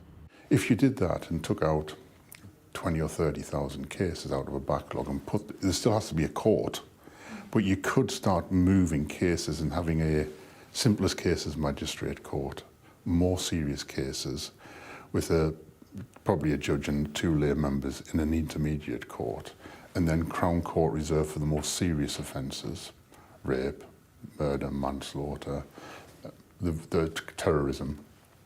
That is radical. That would solve the problem. A drastic shake-up of the system that for many can't come soon enough. But to resolve it, they may need to be radical. Ashna Harinag, Sky News. MPs will raise concerns this week over the threat of Chinese infiltration. It comes after an alleged spy formed links at the heart of the British establishment. The suspect is said to have become a close confidant of the Duke of York. Let's get more, should we? Joining us, former Security Minister and MP for Tonbridge, that's Tom Tugendhat, of course. It's good to see you. Thanks for joining us on the programme. What are you making of all this? Well, look, this is... Clearly the focus has been on Prince Andrew, and I understand why, but this isn't really about him. This is about the level of intervention, of influence, even espionage that we've seen from the United Front Work Department in the United Kingdom over recent years. This is a real threat to our economic interests, to our social freedoms, to our academic freedoms. And that's why I think we need to take this much more seriously, and why, as Security Minister, I introduced the Foreign Influence Registration Scheme, and we need to see that brought into action right now. I left it ready to go, with China should have been on the enhanced tier by the end of the year, and I'm afraid the government has let it drift. So talk to me in more detail then. That's the headline. What are you most concerned about? So what I'm concerned about is what we're seeing a pattern, a very, very strong pattern of attempts to influence, to change British policy, to even to spy on us, to steal economic secrets, intellectual property and so on. It was never thus, though, no? It was ever thus, but the volume is huge now, absolutely huge. We're seeing thousands of people. This is an organisation, the UFWD is an organisation with $3 billion worth of support from the Chinese Communist Party to spy on not just us, but spy around the world. This is a huge amount of money that they're spending on foreign influence, on foreign espionage, and this is what we're seeing, just a tip of the iceberg here with Prince Andrew. So we need to take this much more seriously, and why the behaviour of Keir Starmer in the G20 in Brazil was so wrong, and why the suggestion that we should have a Chinese super embassy in the City of London is absurd. But we still need to debate, talk, do business with China, surely? Of course we do, and we should have it at a working level. We should absolutely have diplomatic representation. We have an embassy in China. They have an embassy here, and it's absolutely right that we should have working level meetings. But I've consistently been critical of those sort of summit-type meetings, the kind that Keir Starmer had in Brazil, or in fact that Rachel Reeves, the Chancellor, is planning to have in January in Beijing. I don't think that's appropriate. I don't think it's appropriate because it's not recognising the reality of the threat, the reality of the challenge that the Chinese state is posing to the British people. What they're trying to do is they're trying to change the way we do business here at home. They're trying to spy on us, they're trying to steal our secrets, and they're trying to make sure that business here in the UK is vulnerable to Chinese interests. Aren't we doing the same? We defend ourselves, they attack us. You've practiced that line before, I can tell. You say it's not really about Prince Andrew, but the soft power of the royals, surely that is the soft underbelly of the British system. And so if they can't get into Parliament, although, as we know, 2 of them allegedly did, they can go through Buckingham Palace's front door. Kay, very sadly, it's not even just about Buckingham Palace or Parliament. It's about academics. I'm afraid it's about journalists in some case. It's about many people from across British society, across every area of British life, who have been influenced and could be pressured. That's why the Foreign Influence Registration Scheme is so important. Because what it will do in a situation like this, it would have allowed us to understand where this individual was also acting. It would have allowed us to understand what other similar types of organisations were targeted so that we could build up an understanding of the pattern that was going on. As they say, if you're looking for a needle in a haystack, first you need a haystack. And the first scheme builds that haystack. OK.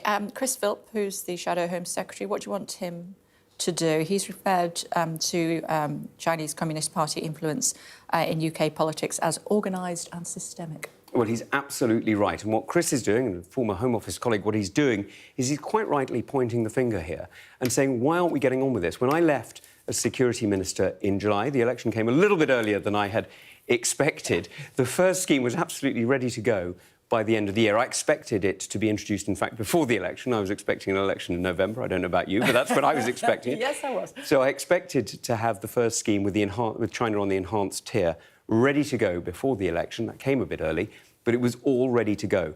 I don't know why the Labour Party is letting this drift. Frankly, I think that's reckless. I think what we need to do is to be absolutely determined that we will deal with the threat that China poses, not just to the royal family, but across the whole of UK society, and make sure that we are ready to defend ourselves.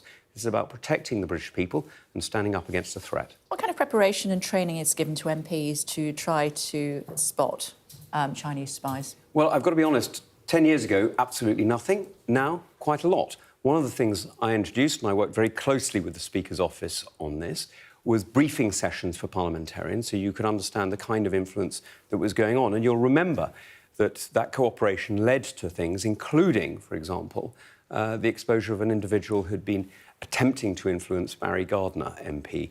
And, you know, so we've been much more front-footed about this, but that's exactly why MI5 have called for China to be on the enhanced tier, so that we can understand that pattern of life, so we can understand the kind of influence.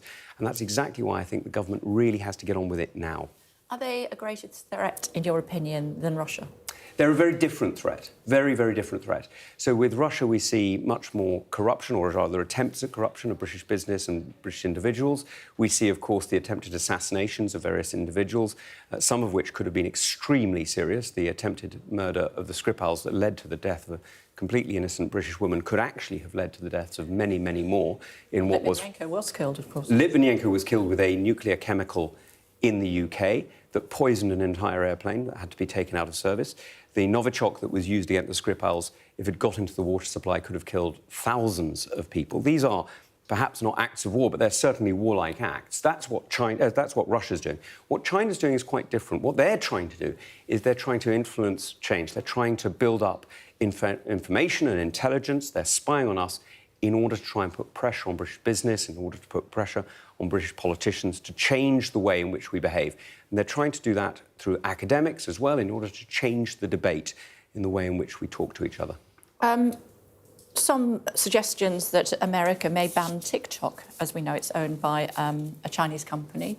Should we ban it here? Well, look, I think ByteDance has demonstrated itself to be a very difficult partner. Look, if I have a problem with the way that you cover the news, Kay, I know exactly who you are, I know who your editors are, I know who owns the business, I can take up a complaint and all the rest of it. TikTok is effectively edited by an algorithm, OK, so it's edited automatically, but it's edited by an algorithm that is based in China. We don't know who the editor is, we don't know what the principles are behind it, but we do know that it's controlled by a hostile state that's spending billions of dollars on trying to spy on us and trying to influence us. And so I think TikTok is a genuine challenge for British democracy, and that is why I don't participate in it. I will not post to it, not because everything on there is fake or everything on there is an influence operation, but anything that's genuine gives cover for the things that aren't. I don't think I've ever given you reason to complain, have I? No, you haven't, Kate. It's good to see you. Thanks nice very much indeed. Thank you. Still to come on The Breakfast Show for you, we're going to be talking in more detail about Prince Andrew and whether or not he allowed a spy to enter Buckingham Palace. That is the allegation. The suggestion is that as a result of all of the headlines, he has been asked by insiders at the palace not to go to church on Christmas morning with the rest of the royals. Morning. OK. So, what do you make of what we heard from Mr Tugendhat? Yeah, Tom Tugendhat's been pretty strident on Chinese influence for a little while. He had a connection, actually, to an individual who was arrested and charged and denied spying for China. So it's something he knows about and has been sort of connected to, I guess, alleged webs of influence before.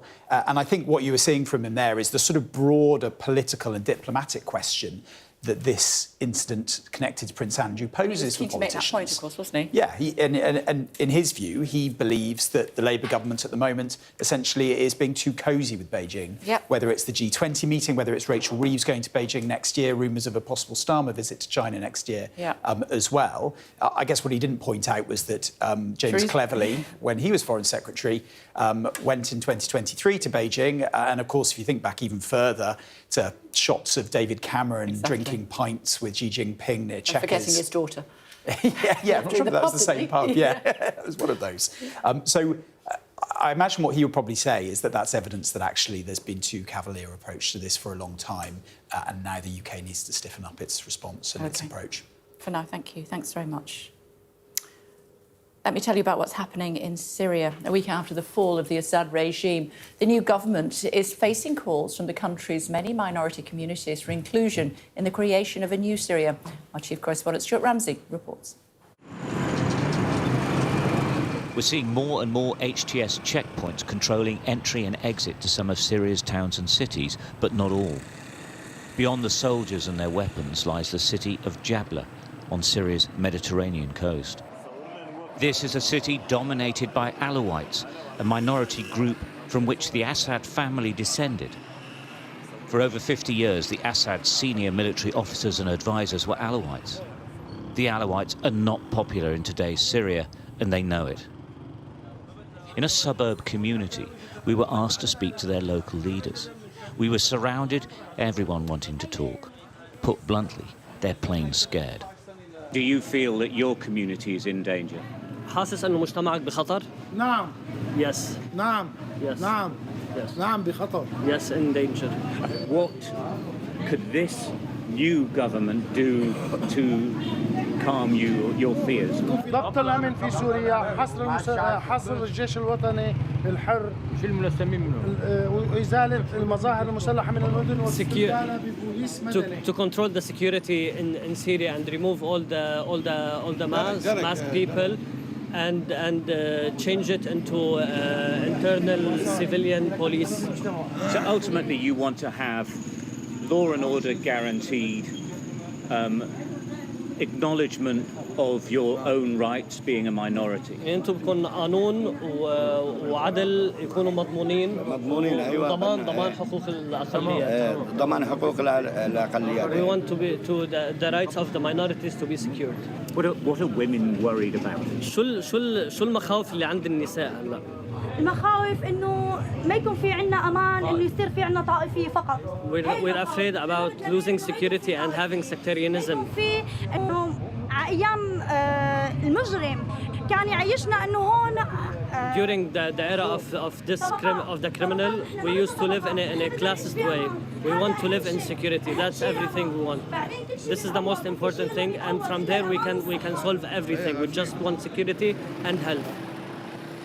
In the centre of town, HTS patrols seem remarkably out of place, more like an occupying force. The local community say they want to be included in any new Syria.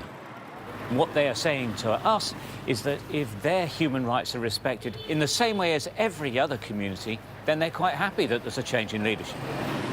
For the new government, if they want to make this new freedom a success, they will have to acknowledge and protect all the minority communities in Syria. And that could be a tough test. Stuart Ramsey, Sky News, Jabla. Still to come on The Breakfast Show for you here on Sky News. Jack and Sam are going to be here to look ahead to the week in politics. The number of women dying in childbirth has increased for the first time in a decade. We'll speak to the Chief Executive of the Royal College of Midwives and the Chair of the Birth Trauma Inquiry.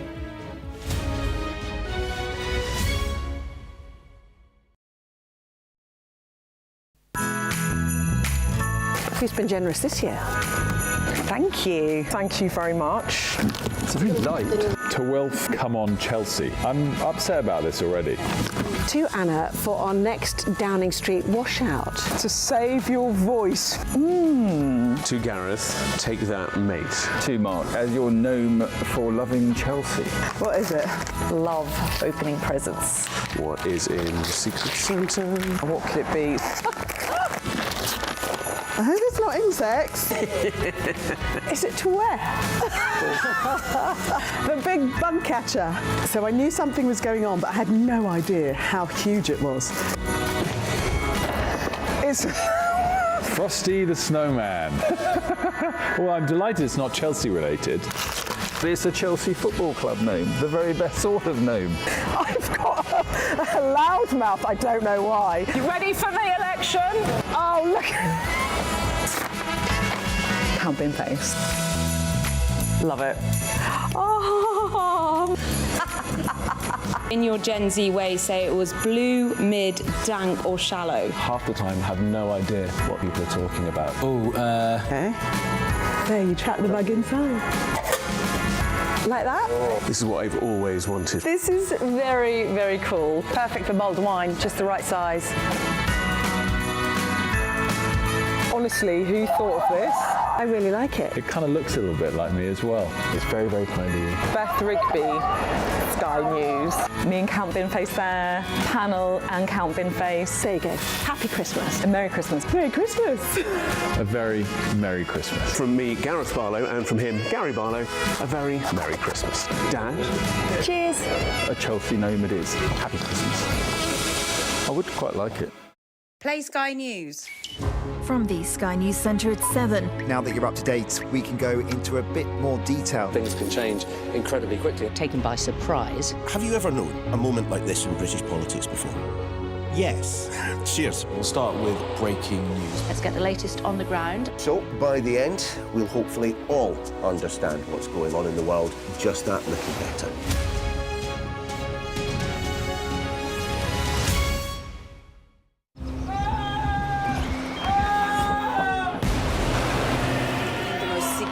Day of this conflict. They keep telling us that they want aid. And this is what's left of it. Tanks, heavy vehicle.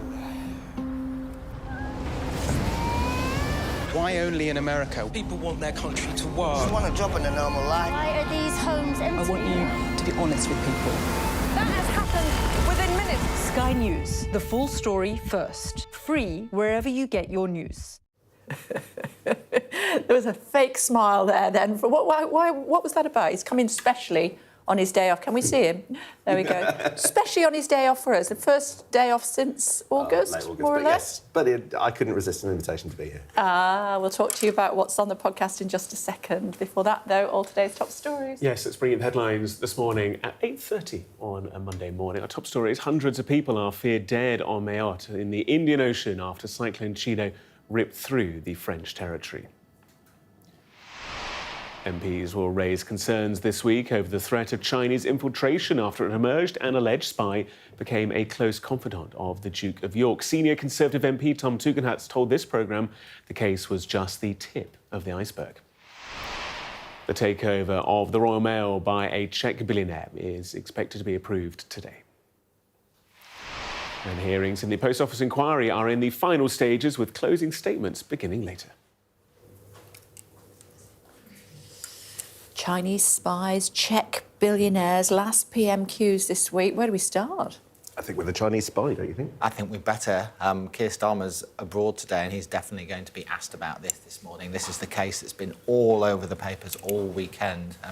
We've been hearing all about it. What we haven't really had yet is very much political reaction, and that's what's going to happen today. I'm expecting Keir Starmer to be asked about it, David Lammy, the Foreign Secretary, to be asked about it, maybe even a debate in the House of Commons as well. This is a big issue for politicians to address.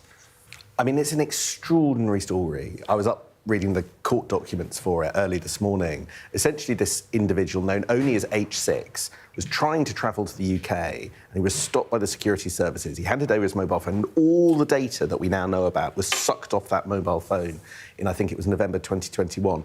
But it took nearly 2 years before he was blocked from coming into the country. So why was that so slow? His identity is being kept secret, even though anybody watching the show could Google it. Very, very easy to find out his name. It's much harder to find out why his name is being kept secret. I went through the court documents, doesn't really explain why. But you've got two issues here, two big political issues. The first is Labour is undertaking a big reset with China, making the UK more hospitable towards China, even though it's doing this kind of thing. Is that the right approach? America would say no. Tom Tugendhat, who was on the programme a second ago. And he's in sort of lockstep with many of the American views about this. And then secondly, there's a big question and potentially a big moment in the Commons this week, or maybe later this week, whether or not MPs stand up and actually name the spy using parliamentary sovereignty, a process, parliamentary the ability of MPs. Why do we care what his name is? So I think if we get his name and his picture and we start plastering it around Whitehall, it might jog some memories. Because the thing is, he's been operating under this cloak of anonymity. People didn't really know who he was and what he was up to. But he managed to be photographed with Theresa May, with David Cameron. But if we can see him, then I think people will start to go, oh, well, he was at this meeting, or I wondered why this person contacted me. I think actually, as I thought the Daily Mail wrote quite eloquently in its leader column this morning, you need to name this person in order to work out the extent of the damage that he may or may not have been involved in. Not much of a spy if he's got all that stuff on his phone, though, is he? Tell me about the Foreign Secretary hosting Australian Foreign and Defence Ministers. Yeah, this is something that happens every year. They've just squeezed it in before Christmas. We've got all the sort of big hitters from the Aussie foreign and defence world here in London today, and there'll be a press conference later. Britain and Australia and America signed a very big joint defence deal a year or two ago, which they call AUKUS. It's a sort of compression of all the different countries' names. But what it is really about is joining forces to create a new fleet of nuclear submarines that's going to patrol in the South Pacific. And the reason that America and Britain want that, and they want Australia to have that technology, is, once again, China. It's an alliance that wants to try and contain China's sort of spreading its wings out into the South Pacific and give Western building powers... land as they do it. Indeed. And so giving Western powers a bit more military might and muscle and strength there. Now, it's a very long project. It will be decades before it comes to fruition, but it's a big strategic move for the 21st century. And so there's going to be lots of regular meetings for this project to be discussed. Two things. One is Donald Trump is about to come in the next few weeks, of course, as US president. We don't really know how he feels about it. He's got the power just to kill the whole thing. Britain and Australia are hoping very much that he'll see the value in this project. But as we know, Donald Trump puts America first, and in quite a parochial way sometimes. He may not see this as a worthwhile project. Second thing is, as Sam says, China very much the hot topic of the day. And so when David Lammy and some of his counterparts stand up for a press conference this afternoon, it might be that they find themselves being asked about Chinese spying rather than Chinese efforts in the South Pacific. Yes, I'd put my house on that. Angela Rayner reorganising local government? Yes. We ran out of time for this on the podcast. Did you? Because local government reorganisation isn't something that gets the clicks, Kay, but it is something that can cause quite a lot of trouble, because the truth is that what they want to do is get rid of quite a lot of councils, district councils. It's quite a complicated picture. There are unitaries in some places, so just one council for some people. In other places, there are kind of county councils, district councils and in some cases parish councils. So Labour's looking to kind of sort this all out, make it all easier to understand.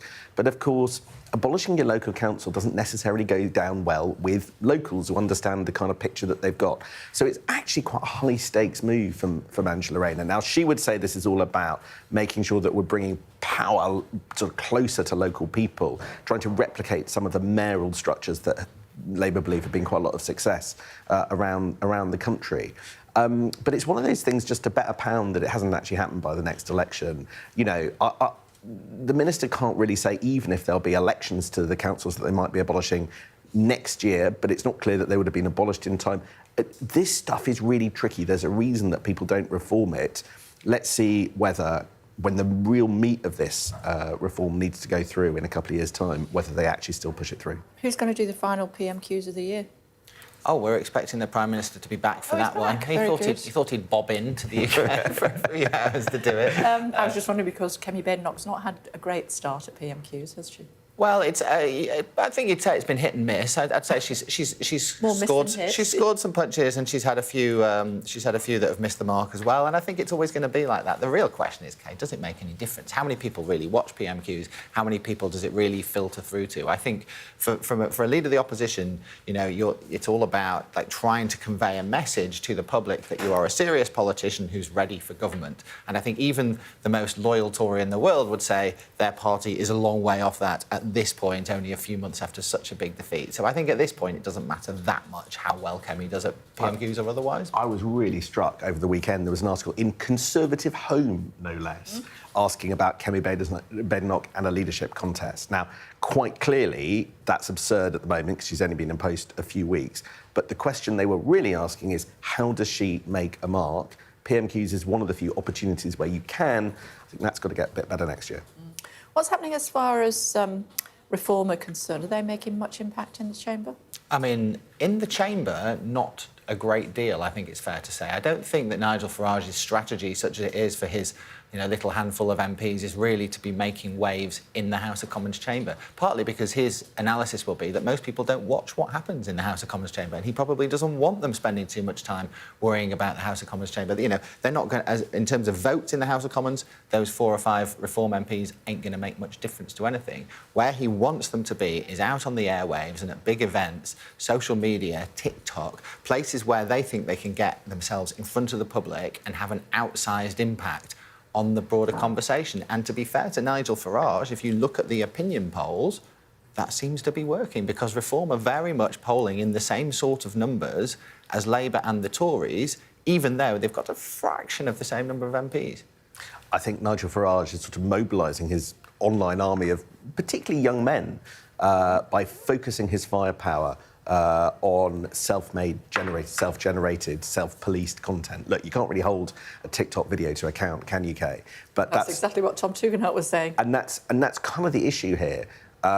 People seem to be willing to accept politicians' contact direct from them without mediation from the media. It's a big challenge for democracy. It's a big challenge for us, if we're being honest. How do we tell the political story now that we are competing not only with our rivals, but with the politicians as well? It's a serious question that requires quite a lot of thinking about. So when do you guys finish for Christmas? This is our last week before Christmas, I'm delighted to say. When Parliament stops sitting, we stop sitting, and we get lie-ins, and I do not have to see Sam Coates peering at me down a Zoom screen at 6:30 in the morning. Whoa. I mean, unless you want to keep, we could just hook up for a morning chat if you want. It's OK. No one wants to listen that's to maybe a bit too much. And you're going into Christmas with 2 nods for the podcast. We certainly are. 2 nominations for the Political Podcast Awards. Very exciting. What are they? I don't know. I don't follow this stuff too closely. The award that matters to us, Kay, is people listening every morning and telling us how great it is. And it's every morning, isn't it? Less than 20 minutes, sets you up for the day, everything you need to know. That's it. You've been listening closely to our slogans, haven't you? And we've got the QR code on the screen right now so people can download it and listen to it whenever they want to. And there you go, in full frame as well. Thank you, gentlemen, as always. I'll see you in the new year. Thanks, Kay. Great to see you. Will standing by for us. Good morning. What's caught your eye this morning? Good morning to you, Kate. It is a very helpful start to the day, that podcast. I love it. I subscribe. It's not quite as helpful as watching Breakfast with Kay Burley, but, you know, there we go. We've got both options, the live 3-hour output, the downloadable 20-minute podcast version. What's caught my eyes this morning? Obviously, this Chinese spy story, absolutely fascinating. And as you were just discussing with Jack and Sam, we might find out the name of H6 at some point today, whether that's because the restrictions in place are relaxed or whether one of the MPs in the Commons decides to use parliamentary privilege. We'll be covering that story.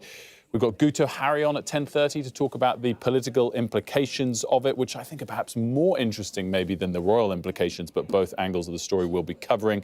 The Prime Minister probably will be asked about it. At 10:40, he's giving a quick speech and Q&A at a signing of a new deal he's doing with the Norwegian Prime Minister, and we're expecting a brief Q&A afterwards, so we'll see what happens. Of course, he's then announcing an energy pact with the Norwegian PM, where we get most of our gas from. They're then both travelling to Estonia for a security meeting with the leaders of Netherlands, Latvia, Sweden, Denmark, Iceland, Finland and Lithuania. So we'll be covering that as well. We'll also be covering the Royal Mail takeover, which has been approved, £5.3 billion by Daniel Kretinsky, the Czech billionaire. And quite a coup for the government, extracting this golden share. So certain things are promised for 5 years. It'll be headquartered in the UK. They'll recognise the Postal Workers Union. They'll continue to deliver mail everywhere 6 days a week.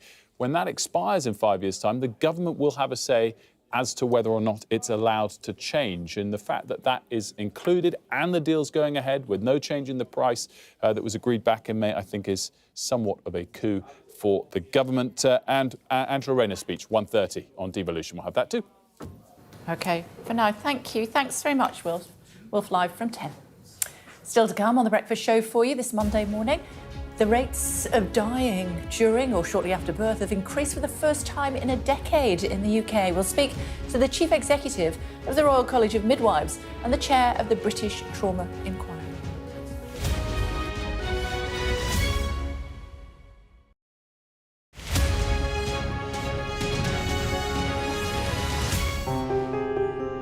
I'm James Matthews and I'm Sky's US correspondent, based here in Washington, D.C. Do you fear a fourth indictment? Does your government owe an apology to the British home children? Great to see you. Does your government owe them an apology? The fact that they were intercepted, does that indicate a military weakness on the part of Iran? No. Free, wherever you get your news. There's no doubting the strength of this hurricane as it roars through. You can feel a devastating power. It had been a difficult night in a deadly storm. Bang, bang. You can hear it hitting the windows. Our houses are okay. It's depressing. As bad as all of this is, it could have been much worse. Today, this land they call sacred is at the heart of America's electric car revolution. To me, it's a sacred ground. The white gold rush is a race that Biden doesn't want to lose. I've covered some of the biggest stories in the world. Donald Trump, 45th President of the United States, it would appear is about to learn his fate. Escort coming out! San Quentin houses America's largest death row. They rarely allow cameras onto the condemned block. James Matthews, Sky News. I want them to be treated equally like everyone else. It's one step closer to getting out, to getting off death row. Sky News. Get the full story first. Mr. Trump, James Matthews from Sky News. Hey, James. You're diminished by claims that you're a racist. Question? Mr. Musk, has your ignorance and ego cost Ukrainian lives? Vladimir Putin calls you outstanding. What do you call him, sir? He's from Sky News. He's entitled to ask me questions. Our app gives you the very best of Sky News wherever you are. Breaking news, videos and analysis. Evidence of the crisis. Podcasts watching us live. I'm live in Jerusalem. Wherever you get your podcast. All in one place and all at just the touch of a screen. The Sky News app. Get the full story first.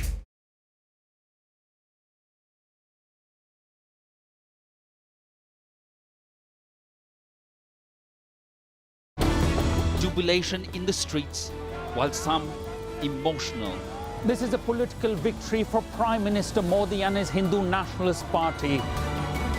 I'm Neville Lazarus and I'm Sky's reporter based in Delhi.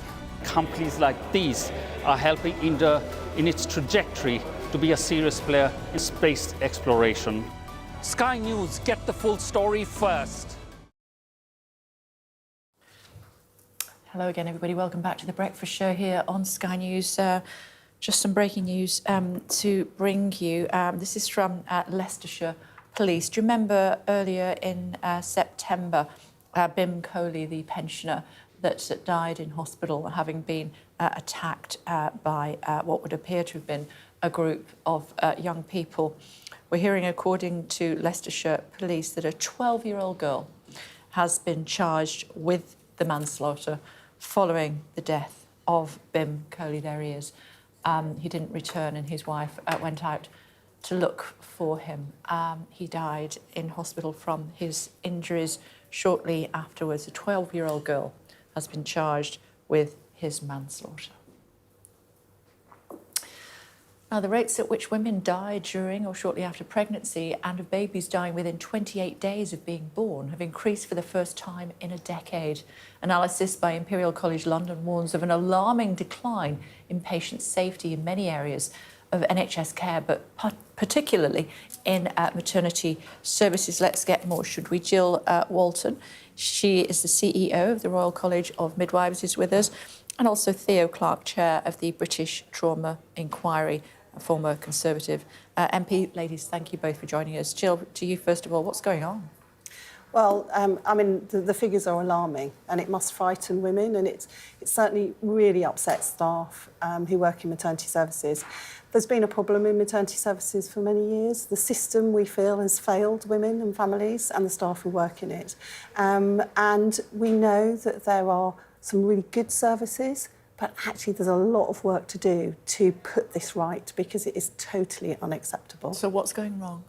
Some of it is the investment in maternity services. So there's been staff shortages across the whole of maternity and neonatal care for many years. There's a slight improvement, but you know, women and the demographic of women have really changed. So there's a lot more complexity. There's a lot of issues around how to provide good and safe care. And when you don't have enough staff or even enough specialist staff to do that, the service really struggles to deliver high quality and sometimes safe services. Tell us your story, Theo. So I was a mother who, in fact, had my own birth trauma myself. I had a very long labour of nearly 40 hours, ended up in emergency surgery on the operating table, awake for nearly 2 hours, which was an incredibly traumatic time. And that led me to go on to launch the Birth Trauma Inquiry in Parliament as a previous MP. And I received evidence from over 1,300 families across the country.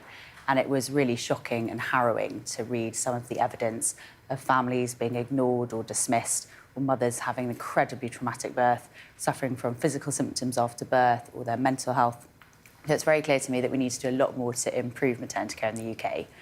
I called our report Listen to Mothers, End the Postcode Lottery in Perinatal Health. And I think mothers know what they need, and it's about, firstly, as Jill says, providing the right levels of investment to ensure we have safe maternity care. But I think there's also a number of policy changes which the government could bring in to improve that. Like what? So in our report, we had sort of 2 headline recommendations. And I'm afraid to say that the current Labour government has not responded to either myself or Rosie Duffield MP as the 2 cross-party co-chairs of the inquiry. The first was to have a national maternity improvement strategy, because we were very surprised to discover that there was not one single maternity strategy being implemented in all NHS trusts. We also called for a new maternity commissioner, because we thought there should be one person directly accountable and responsible to the Prime Minister to be overseeing and implementing these changes and reforms.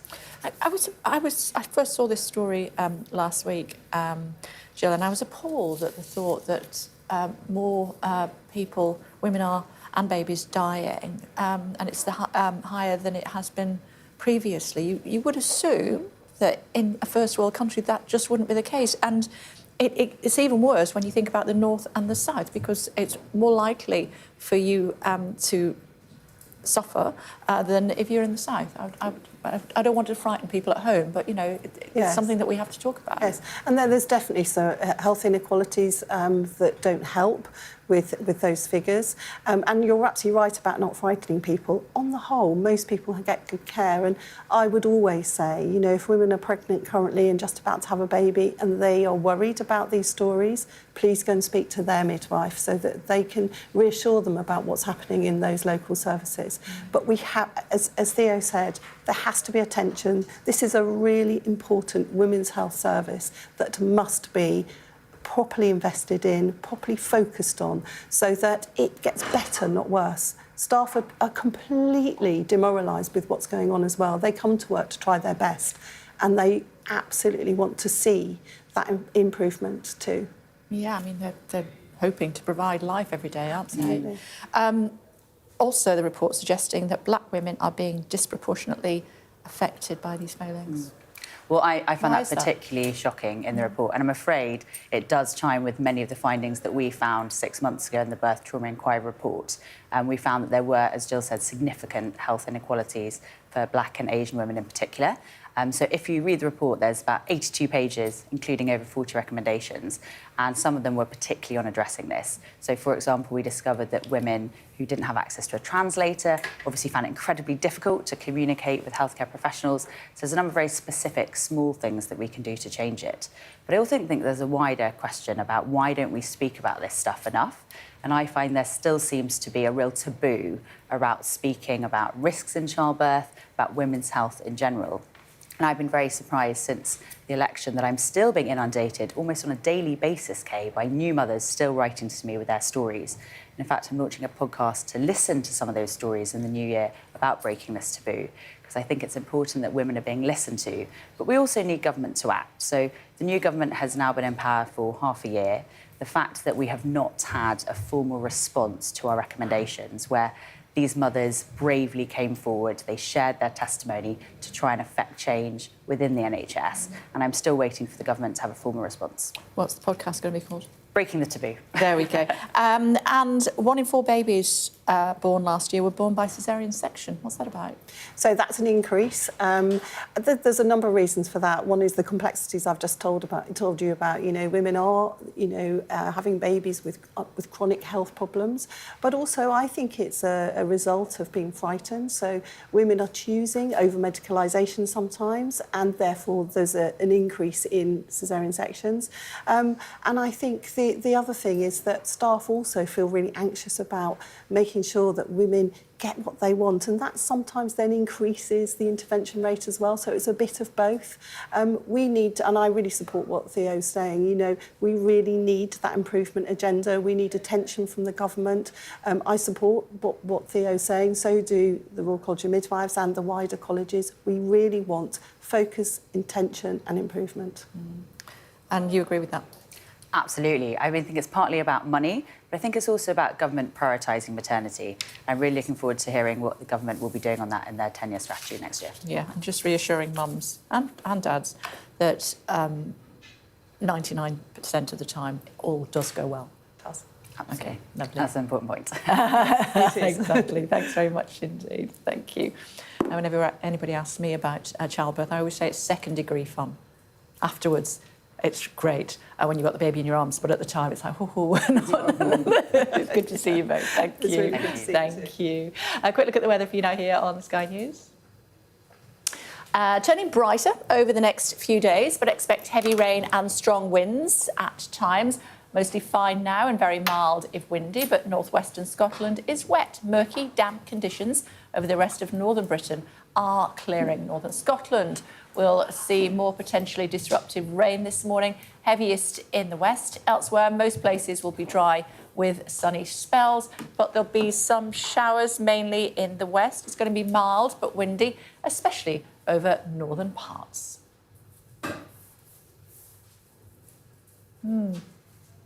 Brussels sprouts? Yeah, have we got some? Yeah, we've got some. Can we have some Brussels sprouts? Thank you, love. There we go. And the reason we're talking about Brussels sprouts, let me put my bag underneath it and you can see them better, is because apparently they're 25% bigger this year. And that is because of the weather? Because of the weather, also a push to grow them on alluvial silts as well. But let's not get too worried about that. What? There's a push to grow them on soils more supporting of a sprout-based boom. Was that I've been calling for that for years. Honestly, that's my party manifesto. Alluvial silt for sprouts. And we were talking in the last hour, if you weren't with us, about whether you like sprouts for Christmas or not. It's much belittled, sprouts. Yeah, I think they get a rough ride, to be honest. Maybe this is the new PR company coming in or something to rebrand they're not the sprout belittled with the this year, mussels. are they? They are not, and they're roughaged. They're roughaged? Well, you said a rough... I tried too hard then, didn't I? I'm sorry. I'm very sorry. Carl, the director's laughing. He's paid to. Yeah, you're a tough crowd today. So are you. Well, yeah, that's true, yes, actually, contractually. Anyway, we were talking about Christmas dinners last week, and apparently they are 6.5% more expensive than they were the year before. But then there's another report out today that says they're not. They're cheaper. They're a little bit cheaper, and just looking... But it's ebbs and flows. I'm just looking on the Sky News app, yes. handily. Potatoes up 23%, but then Brussels sprouts down. If you're looking to meet in the middle, orange juice, Baileys, and standard lemonade all haven't changed in price. Right. So it's a weird cocktail. But That's you because can have nobody it. ever buys them. Nobody ever buys it. Also, some good news. Onion gravy granules are 7% cheaper as well, providing a small but savoury win. God, onion gravy granules with no. turkey, though. No. You've got to make your own. How do you make your gravy? Actually, I do use granules, but not the onion gravy ones, just the regular, chicken ones. I speak to my mother. Do you? Yeah, that's her. She's fantastic in every measure, but particularly good on gravy.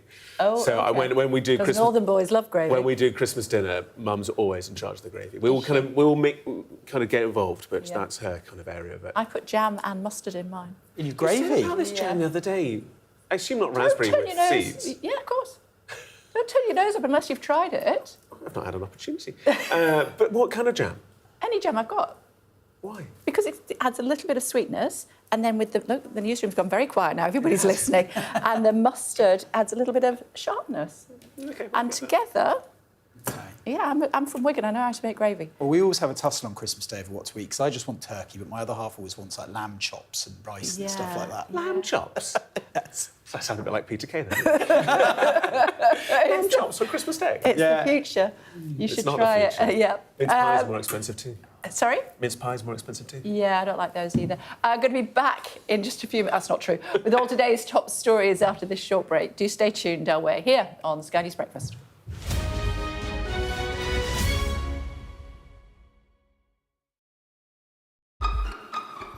We've got your Sunday mornings covered. From the front page and the sounds of the streets to the voices of the people who make the major calls and big picture politics beyond Westminster. We'll put you at the heart of our story. A new start to Sunday. I'm ready. Are you? Join me, Trevor Phillips, Sunday mornings on Sky News.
Morning, everybody. It's 9 o'clock. Coming up on today's programme for you, breaking news that a 12-year-old girl's been charged with manslaughter after the death of an 80-year-old pensioner.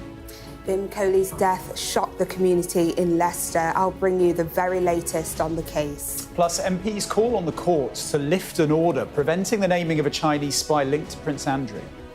And we'll speak to the Bake Off winner, Giuseppe Delano, about how you can impress your friends this Christmas and help feed children in some of the world's poorest countries. It is Monday, the 16th of December. A 12-year-old girl has been charged with manslaughter following the death of pensioner Bim Coley following an attack in a park in September. Close to 1,000 people feared dead in a cyclone on the French island of Mayotte.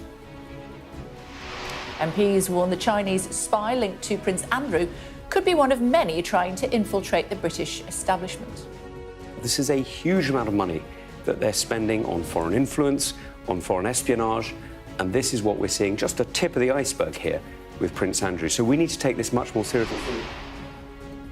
One of the biggest miscarriages of justice in British history. After months of evidence, we'll hear the final statements in the Post Office inquiry. We'll bring that to you live at 9:30.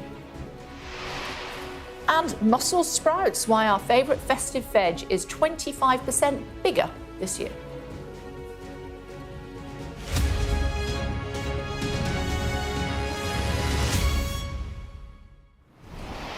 Morning, everybody. Shimon has more about this 12-year-old girl arrested. That's right. It relates to the death, sadly, of Bim Coley. He was an 80-year-old man who died at Queen's Medical Centre on September the 2nd. It was just a day after an attack which seriously injured him in Franklin Park in Leicester. And he was out walking his dog when this attack took place. Now, a 15-year-old boy had previously been charged with his murder, but today, Leicestershire Police confirming that a 12-year-old girl has now been charged with manslaughter and will appear at Leicester Youth Court later today. Now, in a statement, the police force confirmed that a 12-year-old girl has been charged and she cannot be named due to legal reasons, and also confirming the 15-year-old boy charged for murder that I've just referred to. But this is a story that really did shock the community in Leicestershire. We heard at the time from neighbours and from family and friends that had lots of lovely things to say about Mr. Coley, things such as being a lovely husband, a father and grandfather, and who had a very active life, even though he was 80 years old and had lived in that area for more than 40 years, so very well known in that community. Today, police confirming that a 12-year-old girl has now been charged with manslaughter. Terrible story. For now, thank you, Shimon, thank you. There's a major rescue operation underway on the French island of Mayotte in the Indian Ocean, where it's feared a cyclone has killed close to 1,000 people. What do we know about it? Well, Cyclone Chido also hit the nearby islands of Madagascar and Comoros, as well as Mozambique in East Africa. Mayotte is home to more than 300,000 people, many of them desperately poor. Our Africa correspondent Yusra El-Bagir reports. Cyclone Chido's fury. The strongest storm to hit the French islands of Mayotte in nearly a century. Residents desperately take cover as winds of more than 220 kilometers per hour barrel towards them. Many of the neighborhoods, made up of shacks and huts, barely stood a chance. Entire communities flattened. The hunt for survivors is underway, but there are fears up to 1,000 people are dead. President Macron has sent 250 military personnel to maintain order. They joined 1,600 police officers already on the ground. 80 tons of supplies are also on the way, as the storm wreaks havoc on neighboring Mozambique. We have some information that the cyclone has hit the northern areas of Mozambique, particularly the province of Cabo Delgado, which is the poorest province in Mozambique. We're worried about the longer-term impacts. Children potentially being cut off from learning for weeks on end, people unable to get access to healthcare, and the potential spread of waterborne diseases. What was already a poverty-stricken region, now with even less. The livelihoods of the vulnerable residents of Mayotte destroyed. Yusra El-Bagir, Sky News. MPs will raise concerns this week over the threat of Chinese infiltration. It comes after an alleged spy formed links at the heart of the British establishment. The suspect is said to have become a close confidant of the Duke of York. Earlier, Conservative MP Tom Tugendhat joined me here in the studio. He told me the case could be the tip of the iceberg when it comes to China spying on Britain.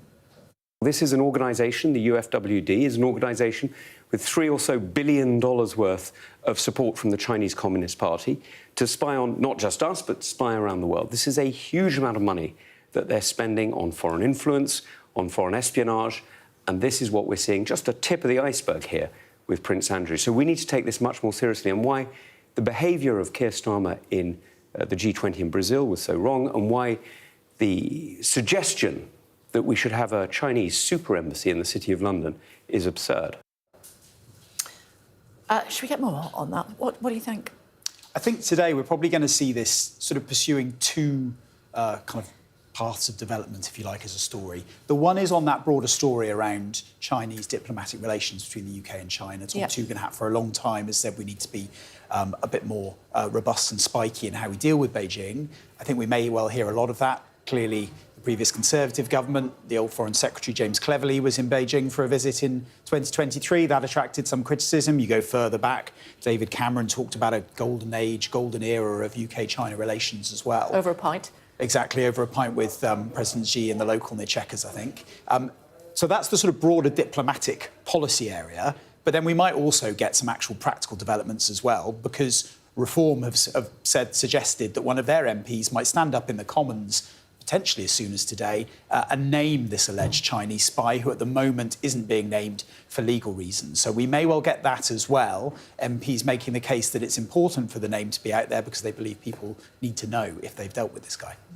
OK, we'll see. For now, thank you.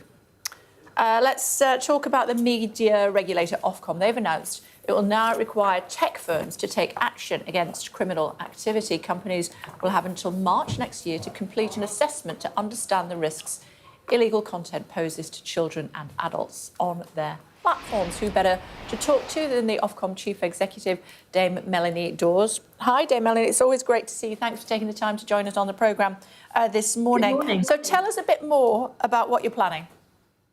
So today, it's a pretty big day, actually, Kay, for online safety, because we've confirmed the first set of rules that the tech companies need to follow to keep us safe from, in this case today, it's about illegal content. It's things like terror, hate material, child sexual abuse material, I'm afraid, as well.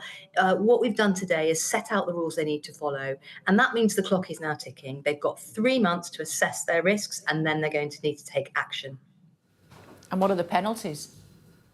Well, we can charge up to 10% of global revenue, so pretty punchy fines if we need to. We can also apply for a court order to block a site in the UK if we think that's necessary. But I hope most companies are going to recognise that something's changed, and actually the British public really supports this. They want to see improvements, and that actually everybody's got to do it. And Ofcom set out clear and very practical steps today that everyone needs to follow. How are you going to monitor it? Well, we're going to do that in lots and lots of different ways. We're going to obviously be looking at data, on quite what the experiences are for children and adults. But fundamentally, what we're also looking for here is for certain steps to be taken. So what we need is for companies to put in place systems so that this illegal material just doesn't come up in the first place. If things slip through the net, then they'll have to take it down quickly. And children's accounts need to be set to private from now, so that they can't be contacted by strangers. So we can look and see whether those things have been put into place. And is the main aim to protect children? Well, it's for all of us, and particularly today, it's about adults as well. But children are at the heart of this legislation. And in the new year, you'll be hearing more from us. So in January, we'll finalise our rules on age checks so that companies know where they've got adults, where they've got children on their platforms, much better than they do today. And in April, we'll be coming forward with our final requirements for the wider protection of children. So no pornography, no suicide and self-harm material, violent content, all of that needs to be screened out of our teenagers' feeds. It feels like we've been chatting about this for years, Ms. Dawes. Why has it taken so long? Well, look, the UK is actually one of the first countries to act, but we've had 20 years of social media without any regulation. But our Parliament passed the laws just over a year ago, and what we've been doing at Ofcom in the past 12 months is working on all that detail, consulting. We have to do that to make it all legally robust. But from now, the time for talk really is over because we need to see action, and the duties start to switch on today. They become enforceable, and Ofcom will enforce the moment we can do that. And that's what I'm saying to the industry now. Get moving, take action, let's work together. But if you don't do what we're asking for, then there will be consequences. You did take action against Royal Mail last week. You fined them £10.5 million for not delivering letters when they said they would. What are your thoughts on the story that we're covering this morning? According to Sky sources, it's being sold to a Czech billionaire. Yes, well, look, obviously that's a decision that the government's made. I think it's good if we're at that point where Royal Mail can look forward and have more certainty, because they've got a lot they need to do. They need to drive through a lot of changes to make their services sustainable into the future. We are, as you know, looking into what that more sustainable service needs to look like, recognising that people depend on their postal services up and down the country. So it needs to work. It needs to deliver when people buy a stamp. They need to know they're going to get what they ask for. But we probably also do need to recognise we can't get as frequent deliveries as we've been used to in the past. But Ofcom will hold them to account, as we did last week, and we will fine them if we need to, if they're not delivering what they promised. No anxieties about foreign ownership for the first time in its history? Well, look, it's not for me to comment on the ownership, to be honest, and the government's looked into all of that, as indeed, of course, they should. My concern is to make sure that the company delivers for people across the country. If you buy a stamp, you need to get what you paid for. OK, and they're not cheap. It's good to see you. Thank you for taking the time to join us. Thank you. Thank you. Thanks. Costs a fortune to post it. It does. There was a story in one of the papers, and I'm not going to get the exact numbers right, but it effectively said if you've got to send about 60 or so Christmas cards, it was cheaper to fly to, I think, to Portugal and come do all of your postage there and then fly back again. And if you had 70 or 80, then to Germany and other parts of Europe. That was the price point now of our stamps. That it's bonkers. Obviously not environmentally friendly to fly to Portugal to Send post. an email.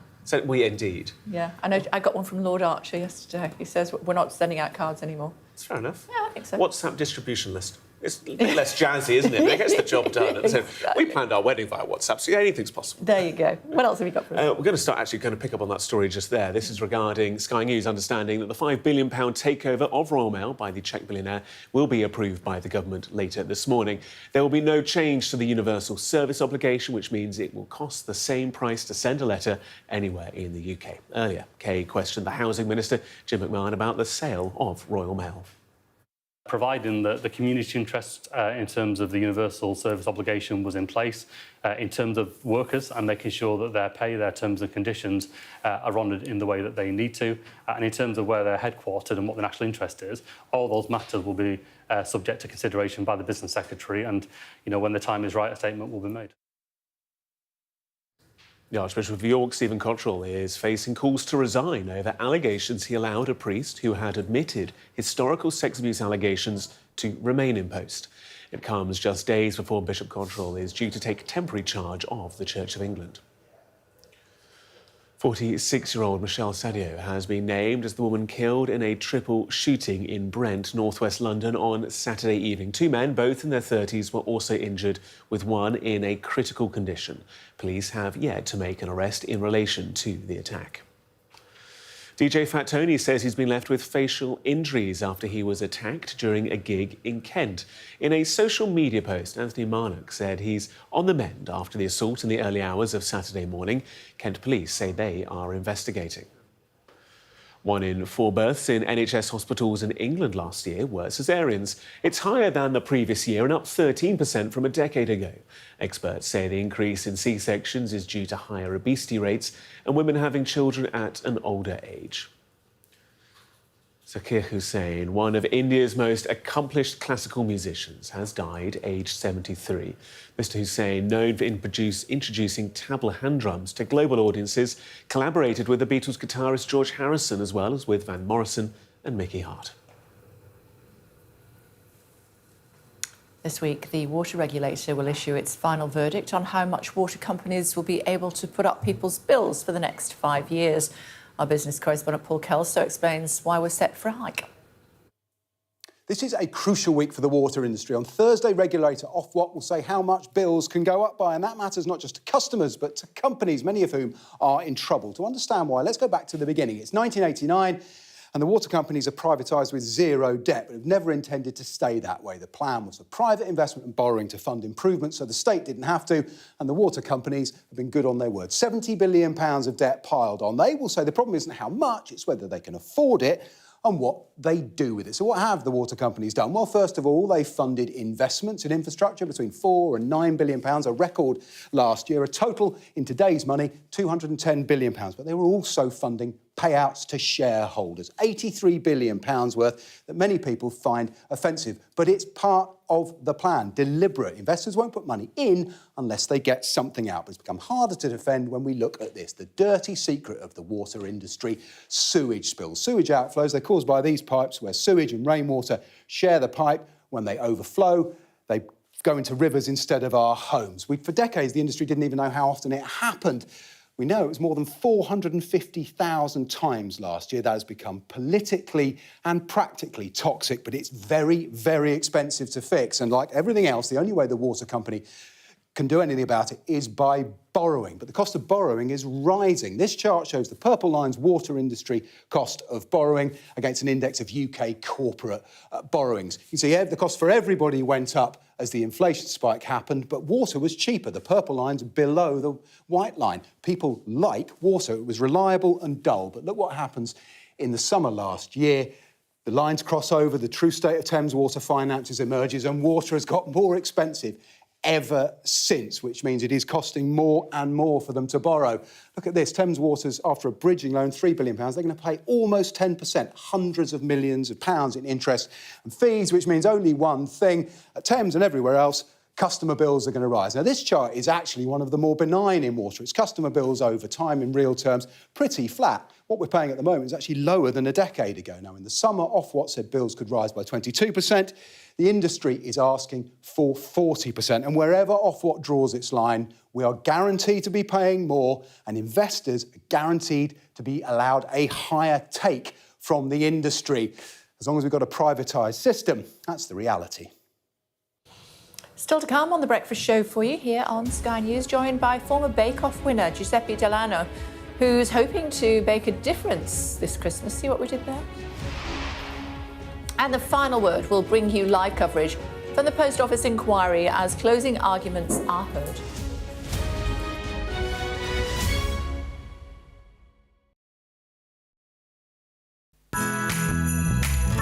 Who's been generous this year? Thank you. Thank you very much. It's very light. To Wilf, come on, Chelsea. I'm upset about this already.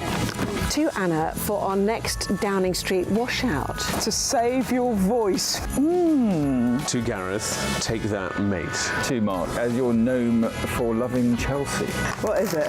Love opening presents. What is in the Secret Santa? What could it be? I hope it's not insects. Is it to wear? The big bug catcher. So I knew something was going on, but I had no idea how huge it was. It's Frosty the Snowman. Well, I'm delighted it's not Chelsea related. It's a Chelsea Football Club gnome, the very best sort of gnome. I've got a loud mouth, I don't know why. You ready for the election? Oh, look. Pumping face. Love it. Oh. In your Gen Z way, say it was blue, mid, dank or shallow. Half the time, I have no idea what people are talking about. Okay. There, you trap the bug inside. Like that?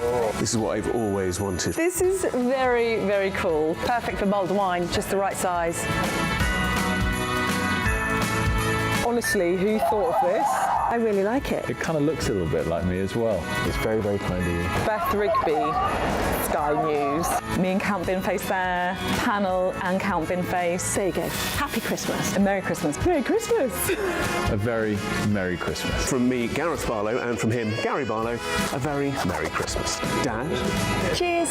A Chelsea name it is. Happy Christmas. I would quite like it. Play Sky News. From the Sky News Centre at 7. Now that you're up to date, we can go into a bit more detail. Things can change incredibly quickly. Taken by surprise. Have you ever known a moment like this in British politics before? Yes. Cheers. We'll start with breaking news. Let's get the latest on the ground. So, by the end, we'll hopefully all understand what's going on in the world just that little better.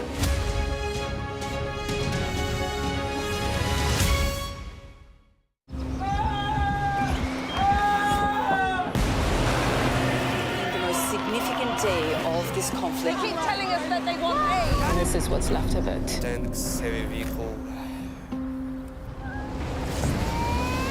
Why only in America? People want their country to work. Just want a job in a normal life. Why are these homes empty? I want you to be honest with people. That has happened within minutes. Sky News, the full story first. Free wherever you get your news. Hello again, everybody. How would you like to impress your friends and family this Christmas with your amazing bakes and earning your very own title of Star Baker?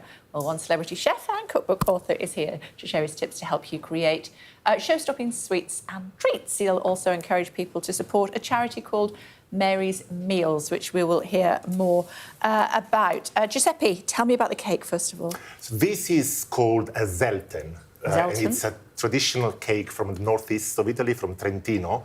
And funnily enough, the name comes from the German equivalent of Seldom, because it's a cake that is so rich and expensive that is rarely baked, only for special occasions like Christmas. Fantastic. Can we try it? You must try it, yeah. I like to think about it as a cheat version of a Christmas cake. A cheat version? A cheat version, because it does tick When did you make it? Yesterday. Oh, wow. And it just takes like half an hour to make. Wow, tell us. It's really rich, very flavoursome. It's got dried figs, dates, hazelnuts, almonds, plenty of spices, lots of candied orange peels. So it's not for the faint-hearted. It's got quite a bite. Yeah. But it's, it's once a year, so you're allowed to go for It's not once a year, though, is it? You don't need to soak your It's all that fruit in there. For weeks and months beforehand, or do you? Well, I do soak them. There might be probably the paper. Yeah, I've got it. Yeah, sorry. Yeah. So, I do soak my sultanas and the dates and the dried figs in rum. Oh. Rum, yes. Because it can't be a Christmas cake without a bit of a booze. Yeah. It needs to have that level of fragrance. But you only do it for like half an hour. Just before you start baking. It doesn't require feeding for months like the traditional Christmas pudding would.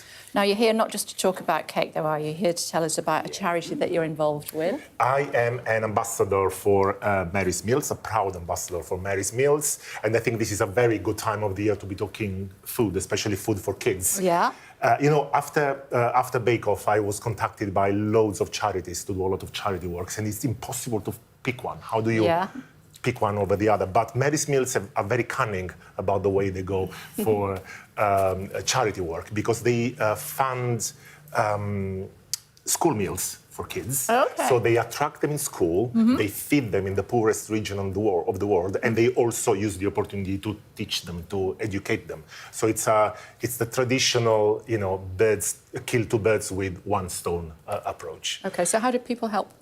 Well, it's very easy. Between now and until the funds is available, there is the opportunity of matching the funds of whatever donation you give to the charity.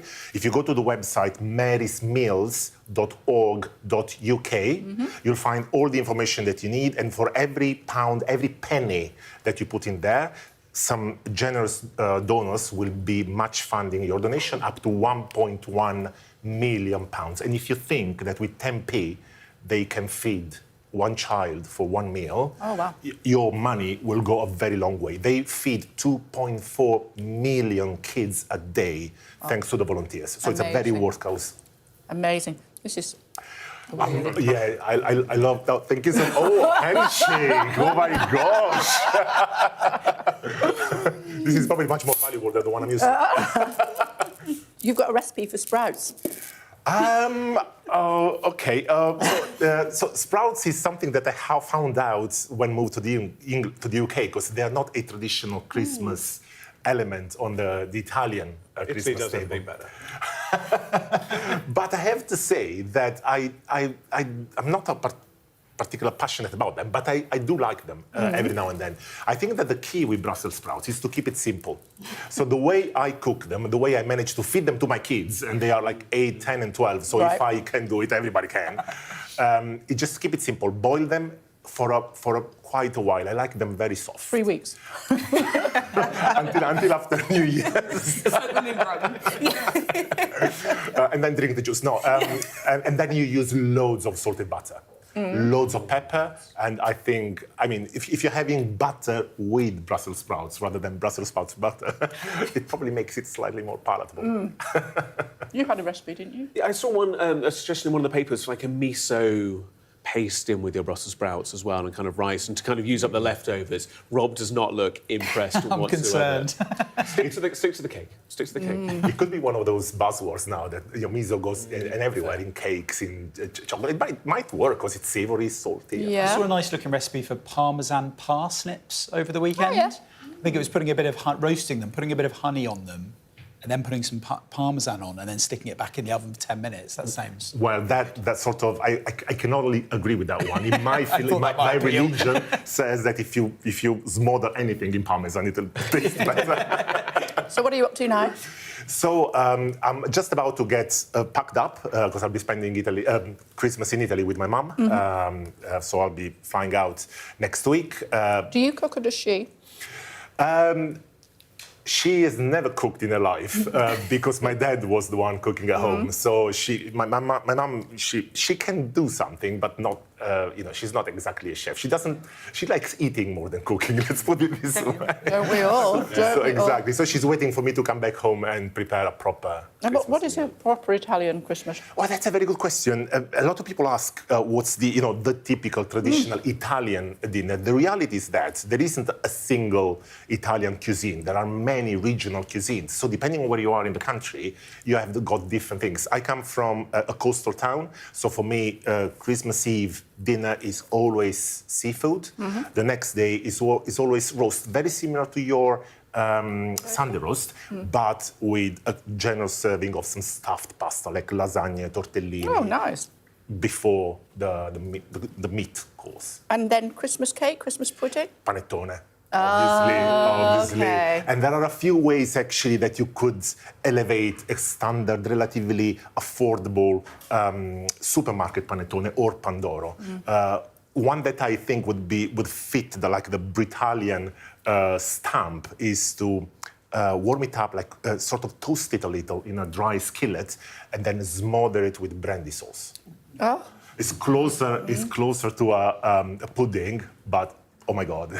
Sounds amazing. It's fantastic. The reason we're talking about sprouts is because they're 25% bigger this year, apparently, because they get more water. I don't know. Anyway, who cares about sprouts when we're eating this sort of cake? Very good. I totally agree. Just remind us of the email. Yes, so the website address is www.marysmills.org.uk. Fantastic. And whatever people donate, it's matched. It's going to be matched and doubled up. Very good. It's amazing. Thank you for bringing that in. My What a great cake. Thank you very much so indeed. much. Thank you. We're back in just a couple of seconds' time with all today's top stories, and we'll bring you live coverage from the Post Office inquiry as closing arguments begin.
Hello again, everybody. Welcome back to The Breakfast Show here on Sky News. As predicted, the Business Secretary says that he has reached agreement with Royal Mail's prospective new owners, and they say it's the latest example of government working hand in hand with the private sector to improve crucial public services. Let's get more on that, Shimon. Well, this is a deal that's been in discussions, negotiations since May, but it was subject to review under national security laws, as Royal Mail is considered to be a vital national infrastructure. But today's announcement of this deal made with Daniel Kretinsky, who is a Czech billionaire, means that for the first time ever, Royal Mail will be owned by a foreign company. Now, this deal is estimated to be worth around £5.3 billion, so an awful lot of money, and that includes some of the debts as well that this EP group has acquired. But some of the details which the government have confirmed today means that the government will now retain what they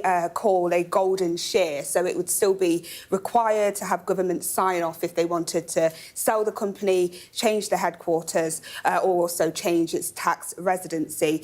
On top of that, this EP group have also agreed a deal with unions. It means that workers will get around a 10% share of any dividends which is paid out to Kretinsky. And one of the key points is that they've also agreed on this universal service obligations. Now, in plain English, this means that Royal Mail is obligated to deliver packages between Monday and Friday, and also to deliver letters at least 6 days a week. That will remain the same. OK. The government cock a hoop about this? Yeah, I think they will be pressing those guarantees that they have squeezed out of the company in this deal around the golden share, as it's called, and putting that forward as essentially them safeguarding what is not just a normal business, what is has a sort of a more important stature than that. It's especially politically important, though, because there was a lot of criticism over the way in which Royal Mail was privatised back under the coalition years. So I think the pressure was on for the government to make sure they got that right. And reading through the press release and the press notes that they have put out, it seems like they have the unions on side as well. The Communication Workers Union have issued a statement as well saying that we're pleased to have reached a negotiated settlement with EP Group covering crucial areas such as job security. So, look, we'll have to, as ever with these things, dig through the details. But Absolutely. at the moment, it looks like most of the important players, anyway, are on side. Yeah, £5 billion for the government's coffers as well. We're waiting for the summing up in the Post Office inquiry. Yes, the end. It's been more than 1,000 days? More than 1,000 days, but it's been decades, hasn't it, really? Let's be honest, the scandal in itself, more than 700 sub-postmasters and sub-postmistresses prosecuted under that faulty Horizon IT software. As we've heard throughout the course of that testimony, lots of accusations being pushed in either directions. Lots of it wasn't under my watch, and it's now all being summarised today. The big question, though, is 1,000 days has passed of the hearing. When will we get the resolution? When will we get the findings? How long will that take? Well, potentially years. Yeah, suggestion that it could be as early as the beginning or the first part of next year, but then we need to talk about compensation, and then we also need to talk about the criminal investigation. Yeah, and a few weeks ago, I think there was a story that one of our colleagues, Del Robinson, did about Sir Alan Bates writing to people affected by this, saying that if a deadline wasn't brought forward or more speedy resolutions weren't brought forward on the subject of compensation, then they would look to go through the courts as well. I guess this, whether it's inquiries, whether it's compensation schemes, takes time. We have had an election to deal with as well in July and a change of government. But yeah, I guess for people affected, the important thing is trying to keep it in the headlines, isn't it? Because stuff moves when it's in the spotlight, and I guess it wasn't the spotlight more. It's keeping it there and getting the results. Why does it take so long? The Treasury have earmarked the money for those that have been caught up in this scandal. So it's there waiting for them, but it's trying to release it so that they can have it. It ruins so many people's lives. Yeah, absolutely. And people, getting older, what you don't want is something that I guess we saw with the infected blood scandal, where so many people that would have been due to have compensation have sadly passed away now. Exactly that. Well, let's see what they're saying at the Post Office inquiry as it starts to reach its conclusion. Persuade you of the conclusions which you should come to in your report. We have assembled, called and tested the evidence. It is not our function to urge particular conclusions upon you. So then, reading into the record. As you know, sir, I commonly undertake this exercise at the end of each phase, and now is a good opportunity to do so, as this may be the last occasion on which the inquiry holds a public hearing.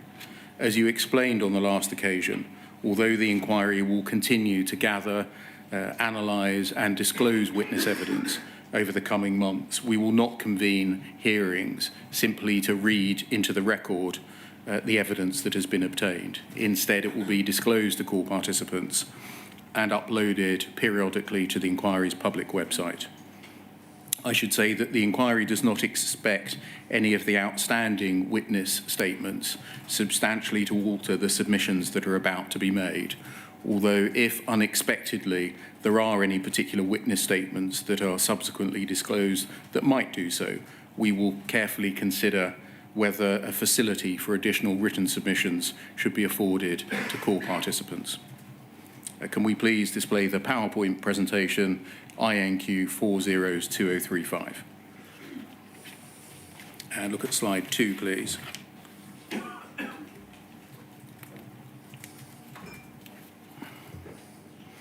There are 27 Phase 1 witnesses, and I'll read the names, not the INQ numbers.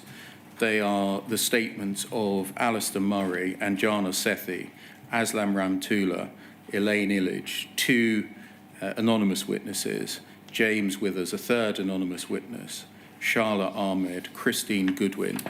Over the page, please. Canas Garundaram Prince, an anonymous witness, Debbie Hall, Marion Drydale, Gary Brown, Gareth and Tracy Etheridge, Terence Seeney, Aaron Benoit, Mahesh Kalia, John Bezic, Nicola Arch, Teresa Lean, Margaret White, Baljit Sethi, Suzanne Palmer and Rajpal Kaur. May those be read into the record. For Phase 2, a single witness statement, the second witness statement of Anthony Oppenheim. Over the page, please. For Phase 3, witness statements from Lynn Sagar, Nay Fallowfield, Paul Holland, and Kim Riley. Over the page, please, to Phase 4. Witness statements from Dorothy Day, Debbie Atkinson, Kenneth Donnelly, Angus Crawford, Simon Hutchinson, Elizabeth Kennedy. For Phases 5 and 6, there are, I think, 12 witness statements here. Peter Newsom, William Gibson, Sir Jonathan Swift, Amy Prime, Kevin Gilliland, Matthew Shields, Richard Watson, Mike Deaton, Krista Band, Jessica Barker, Gareth Thomas MP, and David Oliver. And then over the page, please, 4 witness statements for Phase 7, Thomas Cooper, Kevin Hollinrake, Jane Davis, and Nick Reed. May those statements be read into the record. Yes, of course. Turning to closing remarks, when I made my opening statement to you on the 11th of October 2022, I said that although the underlying subject matter of the inquiry was information technology, the inquiry was not and would not become a dry technical investigation into an IT project gone wrong. That was because it would be an inquiry that was actually about people whose mental and physical health had been impacted, about people whose marriages and partnerships had deteriorated and failed, about people who thought about taking their own lives, and in some cases, who took their own lives. Since that time, we've been engaged in a rather substantial task. We've disclosed 270,785 documents to the core participants in the inquiry. As you've heard me say a number of times, the contemporaneous material has been the lifeblood of the inquiry because it has allowed us properly to test what witnesses have said to us. I'm reliably informed that the page count for that disclosure is 2,214,858 pages. So we've had plenty of material to work with. We have presently obtained 780 witness statements, including disclosure statements, and the page count for that material is 23,928 pages. And we have heard oral evidence from some 298 witnesses, including a wide range of expert evidence. Perhaps the most significant figure, however, does not relate to the work that we have had the privilege to undertake. It's the number of postmasters and former postmasters who have died whilst waiting for the Post Office and government fully and fairly to compensate them, many of whom have been core participants in the inquiry and whose passing it has been your sombre duty to announce with, I'm afraid, tragic regularity.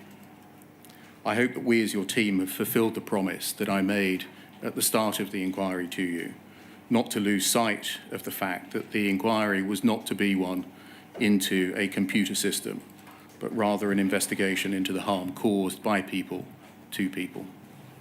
It is now for others to help you to marshal your thoughts and your conclusions through the submissions that they now make.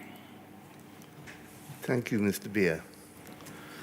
Right, well, as I think everyone will know, we have allocated effectively an hour to each advocate, apart from one advocate who is limited to 30 minutes.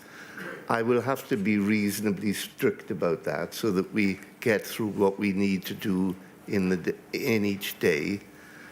Obviously, there is a vast amount, comparatively, of written submissions from the people who wanted to make them, which I've been trying to digest faithfully during the course of this last week. And it's obvious that I'll have to read it more than once because they are formidable pieces of work. So I expect that each of the advocates will use their time in order to summarize their main points and, where appropriate, attack points of which they disapprove. So with those very short remarks, over to you, Mr. Henry. I think you're first in the batting order. Thank you, sir.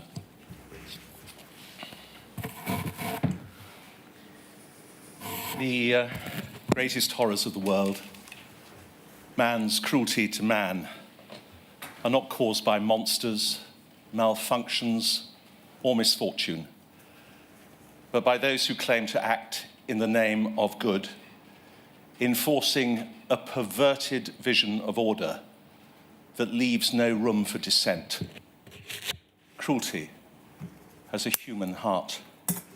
The truth is that this tragedy, as Mr. Beer has said, is not about an IT system. Horizon did not destroy the innocent. The malignant culture of the Post Office did. The Post Office's inveterate contempt for the sub-postmasters, its corrosive prejudice against them, its desire for absolute control over them was the incubator for these terrible events. The seeds of this tragedy lie in the misappropriation of Horizon as a weapon of domination. Voltaire's words come to mind. Those who can make you believe absurdities would have you commit atrocities. The absurdity was the belief that cascaded from the top down, from the board and the executive to the auditors and the investigators, that Horizon was incapable of generating shortfall errors. It was infallible. There were no bugs. And when they were caught in that lie, they used this mantra instead. It was robust, with a few minuscule exceptions or anomalies. The sub-postmasters' plaintive cries for help were dismissed. They were stigmatized as troublemakers, incompetents, or dishonest. And they were then isolated and silenced with a lie. It's you. It's only you. You're the only one complaining about a problem. There's nothing wrong with the system. Such heartlessness came from the top. They did not listen because Horizon was not rolled out to make balancing easier for the sub-postmasters, but as a means to annex their accounts, deprive them of all autonomy, and to exert a degree of totalitarian control. It was as if Horizon was its faithful spy for the Post Office at every branch and every counter, reporting accurately everything back to HQ. the annexation of their accounts, their being denied access to the constituent data, and ultimately the removal of their right to challenge the figures was a modern form of corporate tyranny. Horizon had become a false god. The atrocities that followed were the inevitable consequence of enforcing that dogma. People were ruined. People were bankrupted. People were imprisoned. There were atrocious miscarriages of justice. People died. Whether the board and the executive knew of these injustices from the start is an irrelevant diversion. They ought to have known or appreciated that by refusing to countenance the possibility that Horizon might generate shortfall errors, they had created a terrible risk. It was a recipe for certain disaster. By the time they realized that terrifying injustices had been inflicted in their name, they had a choice. But they closed their minds and closed ranks around the system. There was a culture of contempt, ridicule, even hatred towards the sub-postmasters and their complaints. Former SPADs derided the sub-postmasters' allegations as, quotation, the self-indulgence of a number of malcontents to the detriment of our customers. SPMs and other SPADs said had lifestyle difficulties. So-called investigators boasted of retaining documents in breach of the Data Protection Act, quotation, to prove there's no effing case for the justice of thieving sub-postmasters. They were all crooks. And of course, like all culture, the prejudice was top-down. Paula Venables piously professed her disagreement with the instinct of her predecessor, Alan Cook, when he said that subbies with their hands in the till choose to blame the technology when they're found short of cash. But in 2014, Miss Venables was to write disdainfully, despite, because of course, sir, it was 2014, despite all she then knew, that she was more bored than outraged by the sub-postmaster's complaints. Those who lack interest, let alone curiosity about the world beyond their own notions of order, often lack compassion for others and become devoid of empathy. This typified the attitude and prejudices of the board, the executive, and even Whitehall during this dreadful epoch. It similarly applies to the lawyers, internal and external, who enforce this corporate psychopathy with ingenuity, ruthless disregard for ethical norms, and even deceit. This terrible story reflects badly on almost every aspect of our society and causes us to question everything that we believed in previously about Britain. But you appreciate this already, sir. And I'm conscious that addressing you now at the end of years of evidence is about as useful as me presuming to teach a dolphin how to swim. You know your own mind, and it is not for me to tell you what to conclude or how to think. But you have asked this question more than once. Is the post office worth saving? And to answer that question, I refer to another mammal. Has the leopard changed any of its spots? Whether the post office is worth saving must depend on whether it has changed, or is its character, so often malignant and vindictive, immutable. What is the test, sir? Compensation, righting past wrongs, however belatedly, is surely the yardstick by which you, sir, shall judge whether the post office has really reformed itself. Unfortunately, the conduct of compensation, as you have seen, tells you that the leopard has not changed its spots and remains both cunning and dangerous. Its conduct of compensation reveals that the post office's reprehensible traits are not historic or past, but very much alive and continue to poison the process. The post office's dirty tricks still continue, for all it says to the contrary, because the post office is not what it says, but what it does. And look at what it is doing now. Its technocratic demands for 5 expert medical reports concerning Janet Skinner's disability reflects its adversarial, robotic disdain for its victims. Its heartless rejection of Gowrie Jayakanthan's claim for compensation mirrors its cruel humiliation of her late husband. Her entire claim was rejected based on a technicality. It echoes the approach you saw during the GLO steering group meeting of the 11th of September 2017, in which 3 strategies were advanced to, I quote, force the claimants into a position where they give up or settle. One was called thinning the herd, which has a neat, dehumanizing touch, does it not? I quote from the document, thin the herd. We've identified various types of claimant that might be facing procedural problems that could see them struck out. Claimants who are dissolved companies, claimants who are bankrupt or deceased. The way the Post Office is treating Gowrie Jayakanthan today was foretold in this GLO document, which is now 7 years old. They're thinning the herd. The mindset remains the same. And the Post Office was thinning the herd with its ludicrous demands for contemporaneous documents, wasn't it? Despite knowing that it had locked sub-postmasters out of their own premises, denying them access to their own documents, and even shredding them. This requirement for contemporaneous documents during the compensation process reveals that the Post Office will put up any obstacle to evade, minimise, or delay proper restitution.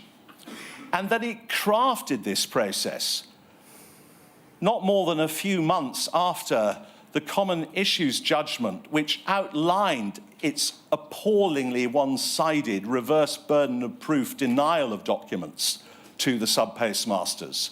The fact that it crafted this process predicated on such demands for contemporaneous documents shows that it continues to manipulate as cynically and as offensively as ever. And you will not forget, sir, that it was a Mr. Underwood who made that calculated suggestion concerning contemporaneous documents to limit applications. I will return to Mr. Underwood later in another context if I have time, but he typifies the mindset of manipulation, and the mindset remains the same.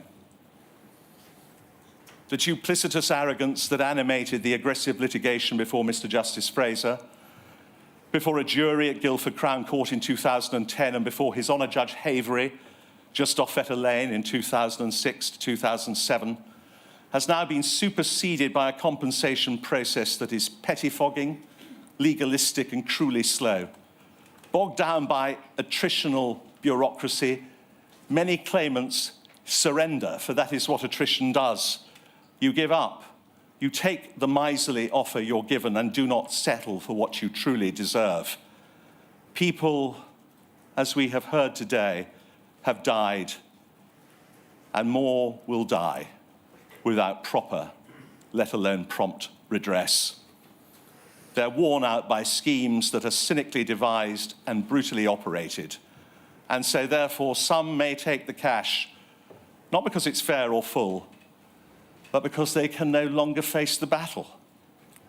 And this is a Dickensian process. Legal technicalities devoid of merit are taken on a whim by the Post Office. You'll have seen in the codicil to our written submissions reference to the grossly unmeritorious clawback ploy the Post Office attempted, which Lord Dyson roundly rejected. These spurious claims were driven by the Post Office's dictatorial belief in its own sense of entitlement.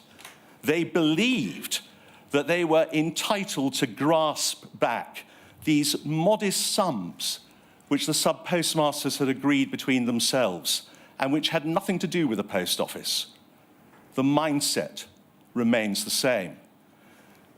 So was this not the behaviour described by Lord Justice Coulson when rejecting leave to appeal? We're listening there to Edward Henry Casey. He's representing sub-postmasters there and making closing statements at the end of what is the 7th and final phase of the Post Office inquiry that, of course, has been running for a number of years now. Closing statements expected to carry on all day from all parties. We'll continue to monitor that for you. We're going to take a very quick break here on Sky News.